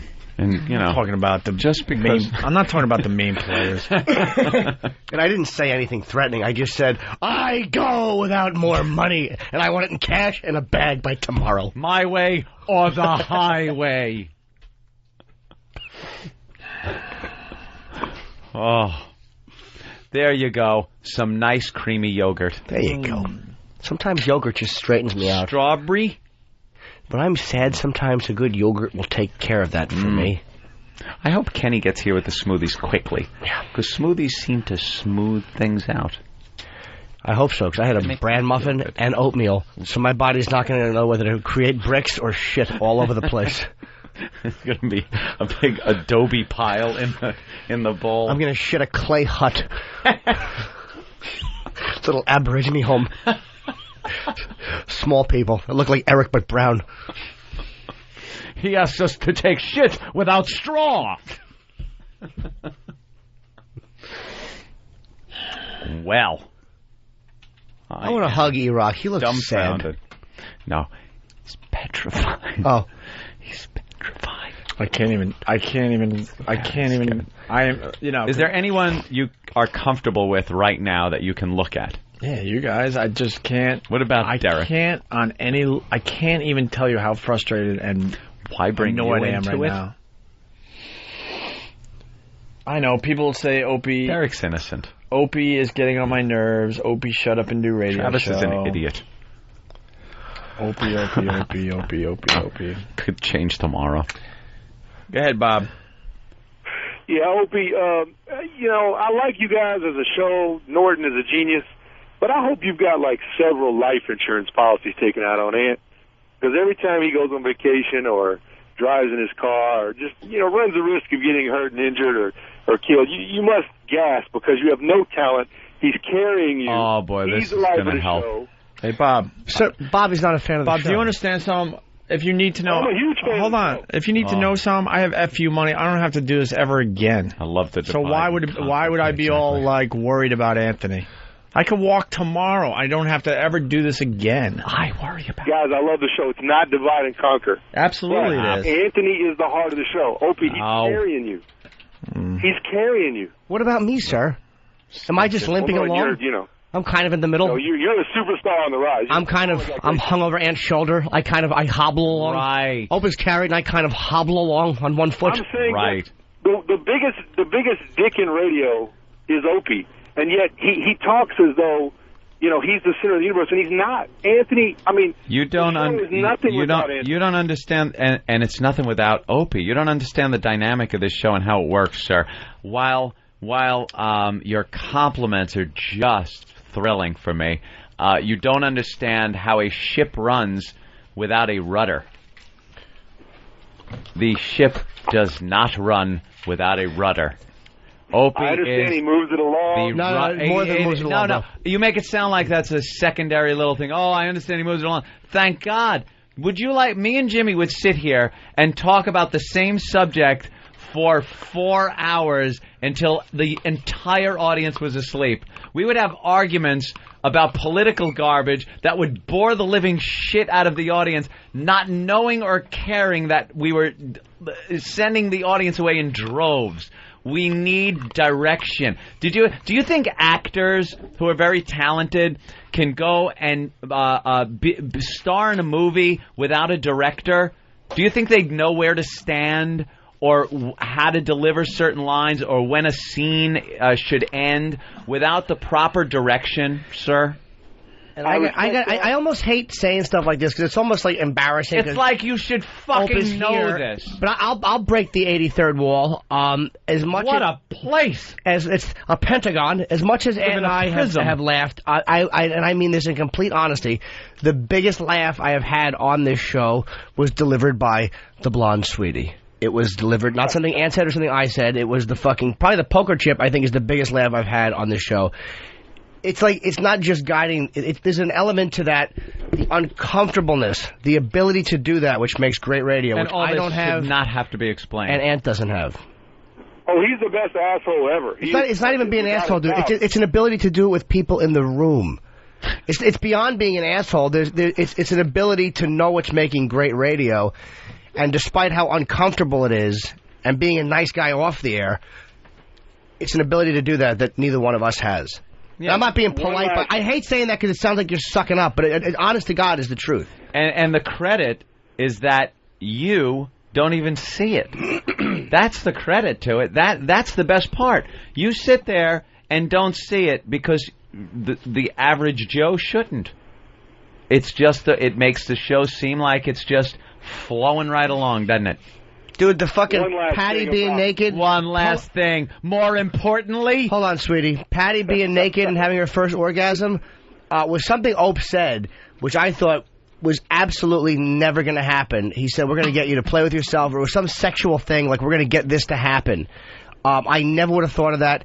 Ant never would have thought of that. And that's not, and again, that's not being polite. That's a fact. It's an idea, man. And Patty wound up having her first orgasm on the air. I mean, do we need to explain that? That was great radio. Well, dude, that's the stuff that you have to understand. That's where that comes from. Where do you think it comes from? I mean, I love asshead. Personally. What's that? But I would love. You have a problem with Ope personally, that's fine, but don't. Basketball court. Dude, you have a problem with Ope personally. He hits a nerve in you. There's something about he reminds you of somebody. There's something about him you don't like, but you can't be biased and deny the contribution to the radio show. That's just dishonest. Well, I'm not biased. I'm obviously a big fan. I'm a No. I mean biased against him because he bugs something in you.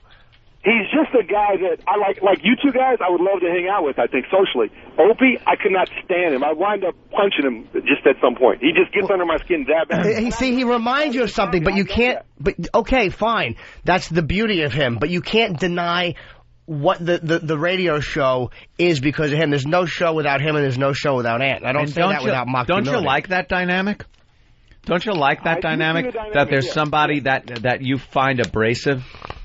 But there's good cop, bad cop. Then there's just being silly being cruel and being, a jerk for no, if you got to go 6 miles to get back to the point to be an asshole that whole trip, it's not really worth it. But a lot of times it's overboard. Isn't it? Overkill. Sometimes we all have overkill, dude. But But right now he's furious about something that happened, and he's correct with what he wanted, which was that to be played, or at least it to be ready, and for the audio to be cleaned up for Free FM. I mean, he's right to want that, dude. We all wanted that. He is furious about it, and he expressed it on the air, and there's something about that which makes the show honest, dude, and that's just honest radio. It is honest radio. Well, then you can't... to, in some charity capacity, get his ass on the basketball court as well. Well, dude, it's not a crybaby, and I don't think he's... You're wrong. Spoiled. It's going to get you on the basketball court, man. Dude, you really are allowing a personal dislike because he reminds you of somebody, of a guy that bullied you or of a guy that fired you. He reminds you of somebody, and so you're allowing it to be biased. It's just not an accurate view. Bullied me, his little ass. What's that? He would never remind me of someone who bullied me. He's the least intimidating person I've ever seen or heard. Well, then why would you want to get him on the basketball court? All right, tough guy. That's just a joking kind of thing, because he always brags about his prowess athletically. Well, he's athletic. What's wrong with that? He doesn't brag. You know a lot about Opie. Yeah. I'm a fan of the show. Tough guy. Well, then you gotta love Ope, dude. There's I'm not a tough guy. There's no show without Ope. You're a tough guy. No, not at all. You'd be surprised. See, normally, he'd have hit the button and cut this motherfucker off because he's boring. But he's sitting there and showing the torture that happens when it's just me, Jimmy, and a stupid fucking caller. And what you missed was before when he was biting his arm. That didn't go out over the air, but it was just kind of fun to watch somebody who really is filled with self-loathing like the rest of us. Biting so is Opie just was fuming hysterical. Right now? What's that?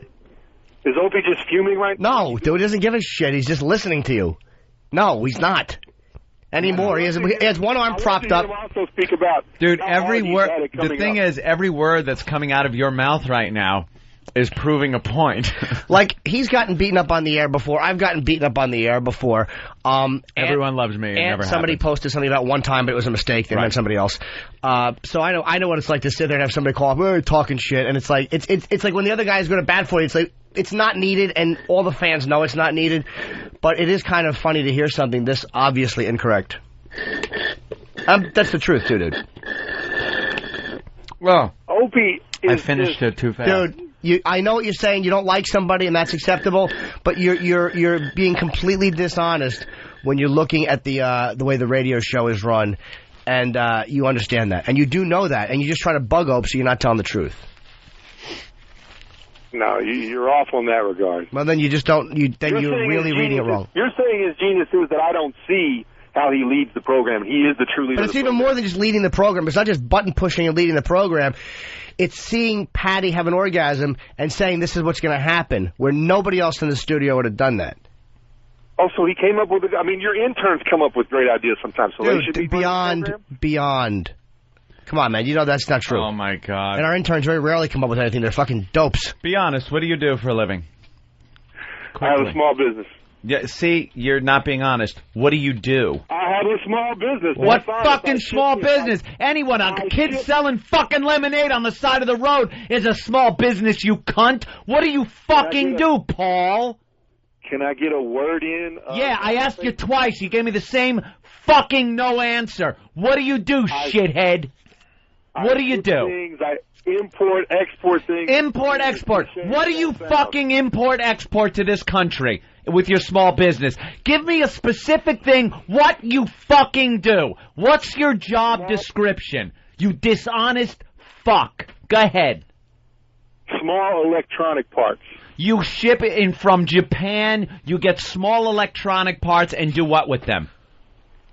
See that they get sent to places for assembly. What an exciting fucking life you lead. You're a bored, dull fuck who can't accept the fact that other people are enjoying themselves in life and having a little fun with their job, and then when someone gets a little pissed with what's supposed to be an easy fucking job, it upsets you because you're fucking sitting there waiting for little resistors to come in from some shithole Hong Kong town. Now you're miserable. And the reason... Yeah, you know what? You know why I knew that, Paul? Because you didn't even want to fess up to what shit fucking job you have. You didn't even want to fess up. I had asked you 5 fucking times. 5 times I had to ask you, and you weren't being honest because you have a self-fucking loathing of what you do and who you are. And that's coming through loud and clear. Goodbye, Paul.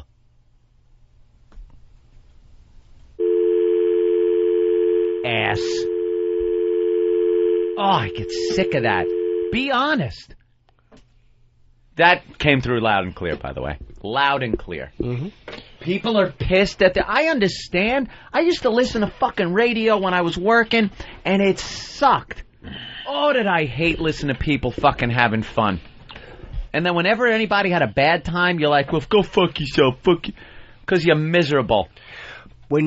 Here's what it is. You remind them of somebody, and that happens in life where when you hear somebody telling you something, and it's so inaccurate, you know it's coming from another place. That's all it is. And again, be honest about that. All right, we'll take a break, I guess. No! Why not? I don't want to take a break. I don't have to. That smoothie, by the way, was piss warm. What? I thought I heard, mm-hmm. Who said that? Did someone say something? Do you know? Did you say that? I swear to God, I got a gasser, and it went.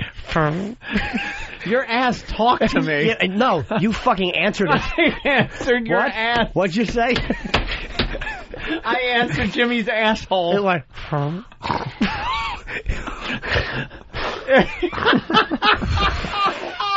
And he looks at Derek. How great would it be? I thought Derek was Jimmy's ass.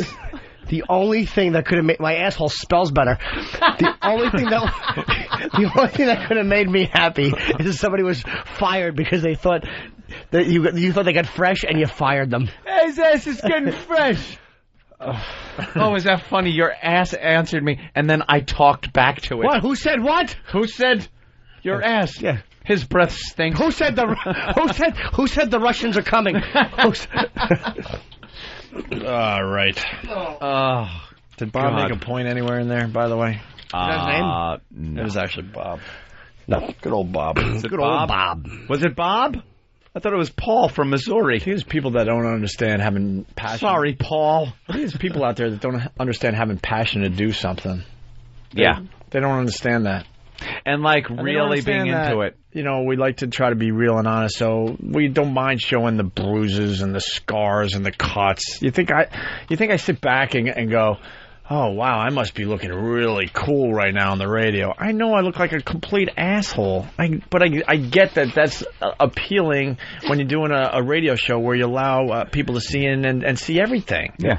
All that shit, you know, that the yelling and screaming, that happens on a million radio shows out there, but you never hear it. When the mics are off. Do you honestly think I sit back and go, wow, I must look good right now? I know I look like a crybaby. I know that. But I don't worry about it. I never did. So, Bob, you know, you were expecting me to yell and scream at you. I wasn't going to yell and scream at you. Whatever, dude. The reality is I do have FU money. We don't like to talk about, you know, how much we're making and stuff. I could leave tomorrow, and that's it. The show would go on. These guys would do more radio, but I'm not sitting there, like, shaking in my boots wondering, you know, if this is our last show or something. I still do this because I enjoy it, and I have a great time doing it. I just want the people around me and behind the scenes to have the same passion and you know, help out the show and do the basics. They don't even do the basics. And if you don't understand that, I don't know what to tell you. But I'll make it perfectly clear. Yes, I realize I look like a crybaby. I'm not stupid.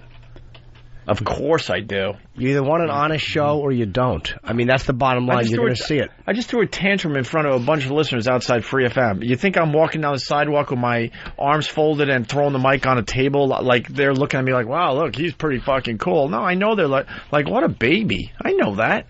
You don't have to tell me. People say, great. Opie leaves, it'll be Anthony talking to Jimmy's asshole. See? Do you understand that if Ope left for a day, you would hear 4 hours of Shining quotes and not one story? It would be circular dreck. You know what, though? I would tune in and circular dreck. Dude, I would tune in and listen to that, though. There's been times we've gotten caught in those stupid, obscure things that really maybe 1% of the audience enjoys, but it doesn't matter. It's like fun to do, but it's like no one's enjoying it, and I don't give a shit. Yeah, and he doesn't give a shit. Fun. Exactly. What I mean, I don't know. I think people should expect a lot from this show, and of course. And when you get the dumb lawyers in Washington, running around thinking they know what we're about and what radio's about. If you don't feel the frustration with us, I don't know what to tell you. When you have a lawyer hand in a piece of audio that is one of the biggest things that happened to us in the last few years, and they tell us that we're allowed to play it up to a certain point, and you don't see how ridiculous that is, you should be outraged as well. But if you're not, you're not. Whatever. What am I going to tell you? Yeah. But if you can't see into that and realize why that would just drive us absolutely nuts, knowing the audio is everywhere else. Yeah, it's everywhere. Pictures are everywhere else. There's pictures out there. But, oh, my God, don't put them on any of your websites. Well, they're out there. People are finding them. We're going to try to make believe it never happened? That's ridiculous. And then for, someone that's a huge bigwig in the company emailing me saying, good news, you can play the audio up to a point. And even he doesn't realize how ridiculous that is. Up to the point that is entertaining. Yeah. So then I'm trying to make that point on the show, and then I realize the guys behind the scene don't have their shit together, and they don't even have it cleaned up for regular radio. I'm supposed to sit there and go, oh, well, this is how it is? I'm not changing my ways as far as that shit goes. No way. No fucking way. Liddy Rules says, I just tuned in. Who brought the wrong milk this time? No, it's a little more than that. Dude, the lawyers are enragingly frustrating to deal with. When you have to deal with them with bullshit, where the show did nothing wrong in that incident. Nothing. We were minding our own business. Wrong. We were minding our own business. Someone came into our world. We took care of the situation, and I believe we did a good job taking care of the situation. I listened to the audio a million times. There's nothing on that audio that's going to get anyone in real trouble. None. There's just not. And then the lawyers, they spent all weekend with phone calls. I mean, you guys don't even know. Phone call. I spent my weekend on this stupid thing. I can't tell you. I wish I could add up all the phone calls I took. I wish I could add up all the dumb emails I had to read and respond to, but we couldn't respond with too much info on the email just in case some third party's looking in. Yeah. It was just the weirdest fucking thing. Secret agent. So we bring the frustration on the show like we do, and people are like, shut up. But if you don't play the bit, then people complain, or if it goes wrong, people complain, how come that didn't come out right? It's like, well, shit wasn't done properly. You can't have it both ways. You can't have an honest radio show and then not hear the fucking... That was legitimate complaining. And then, how the bit goes, because we're seeing ahead, like, all right, now let's play the audio and show how ridiculous the lawyers are in Washington. So now I'm like, all right, at least we'll salve this, because we are still doing radio, believe it or not. We're not just going on the air and bitching and complaining. Mm-hmm. So I'm like, all right, now we got something. Now we can show people and our listeners, and it'll be entertaining and funny in a way, how ridiculous the lawyers are in Washington. So we'll play the audio to where they say we can play it. And then people will be like, that's it? Oh, my God. On it, yeah. These are a bunch of dummies down there that need to take a radio course.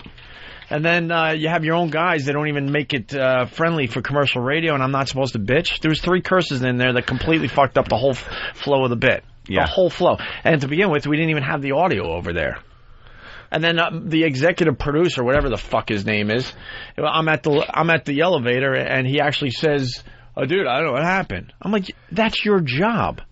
In the end, you need to know what's happening at all times. You need to, if you don't have confidence in the people under you, then you go, Steve, is this, did you edit out all the curses? Is this good enough for commercial radio? And he's going to come at me with, dude, I don't know what happened. That is the worst answer you could tell anybody if you're the executive producer. Well, he spent the morning chewing his arm out of a big trap. He has an excuse. As mad as Ope was, when I heard cock come out over that one... Oh, I know. It was almost like, all right, this is like a hidden camera sketch. Yeah. This couldn't be... This could not be happening. It was right after Ant joke, please, God, let the CD not play, just to be fun. Like how awful that would be to see him go over the edge. And then it plays... and it plays the word cock. Cock flies out, and then I'm like, I can't even look at him. I know. Is really Me bad. and Jimmy just looked at each other like, oh my God, that didn't just happen. I didn't want to be mistaken for a homoerotic bear who might have left a cock in. And you know what I'm doing in that situation, believe it or not? I'm going, stay calm, because you're going to come across looking like a complete asshole, a crybaby. They've just played into my stupid shit that I know I have. I'm like, oh my God. All right, calm down. Don't do it. I know the fans, they're on a message board right now. See, Opie's a crybaby again. But I know I'm a crybaby. More importantly, I'm being called the Dr. Doolittle of assholes.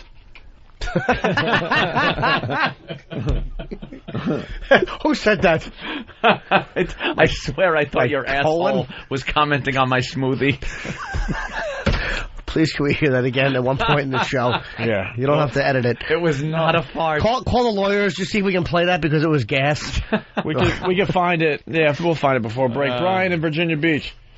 What makes the show unique are the 4,000 walls that you tear down, and I'm fucking tired of the fans, quote unquote, who say they love the show because of that, then turn on you the second that you tear down those walls. Yeah. That's why it's not the same fucking show as the morning. Yeah, I love that. Boo-hoo shit. You know what? All legitimate. And for those who say it's scripted, go fuck your mother. Look what's happening today. We're talking about behind the show scenes. The only reason we all think we know shit about radio is because of these kind of conversations. You know, if you don't like this shit, go turn to the on fucking wherever else. You know, tired of it. You know, to the people that hate me and wish I wasn't on this show or whatever, I mean, you got to at least give me credit for having the vision. This show was my fucking vision.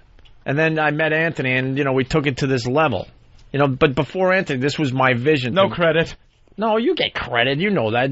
No, that's what like the guy that called before. No credit. You get nothing. No credit. No credit. But, I mean, I know it all. This did start with me with a vision. This was my vision back in the day. Of course, it's a lot different. I and I have been with each other 12 years, but it started with me with a stupid mic all over the fucking country, and I had a vision of doing more than just talking in between stupid fucking winger records. Hey, Ant, when Opie was sick, you guys did best ofs 2 days. Why? Because the show wouldn't be the show without Opie. Because it's in our contract. We don't do the show separately anymore. We used to. And there's a reason why. Yeah, because it's too much work. It's like, fuck that. It's just it's not the Opie and Anthony show. It would be different shows. I could sit here and do a show. It's not going to be the Opie and Anthony show. Opie could sit here and do a show. It's not going to be the Opie and Anthony show. Jimmy could sit here and do a show. It would be Norton and Friends. No. Norton and Friends.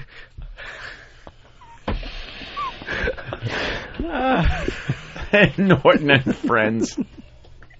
Have all your comics in here. My own theme song. By the way, someone in the radio business, because I do get, I got a lot of, people in the know. Mm-hmm. It's a big wig in the business. Oh. Not that you need me telling you, but the FM version of that replay was butchered. The best part with Anthony saying the joke about stealing Howard stations was cut, and all you heard was stations and the laughing afterwards.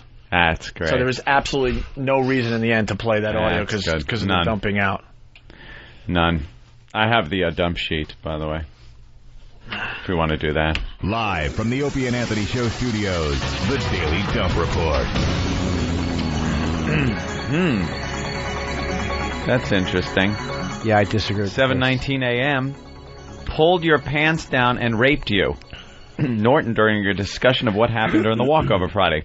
Though not a sexual discussion, the combination of pulling pants down made the rape comment too graphic. How can you rape somebody with their pants on? Yeah. I don't get it. That's not raping. That's rush hour on the bus. I don't understand how that got dumped out of. And it wasn't a sexual conversation. Yeah, not at all. Don't agree with that. No, that's one I want to go to Tom with and just go do why are they, or even ask Al, just like why would that be done? Wow. And then he pulls out a good one. But I didn't hear. 8:24 a.m. Fuckers. English-sounding caller discussing World Cup. Said while many people were talking, but it was still pretty clear. Interesting. Good pickup. 8:39 a.m. He's already left the fuck ... Opie talking about Ben leaving early.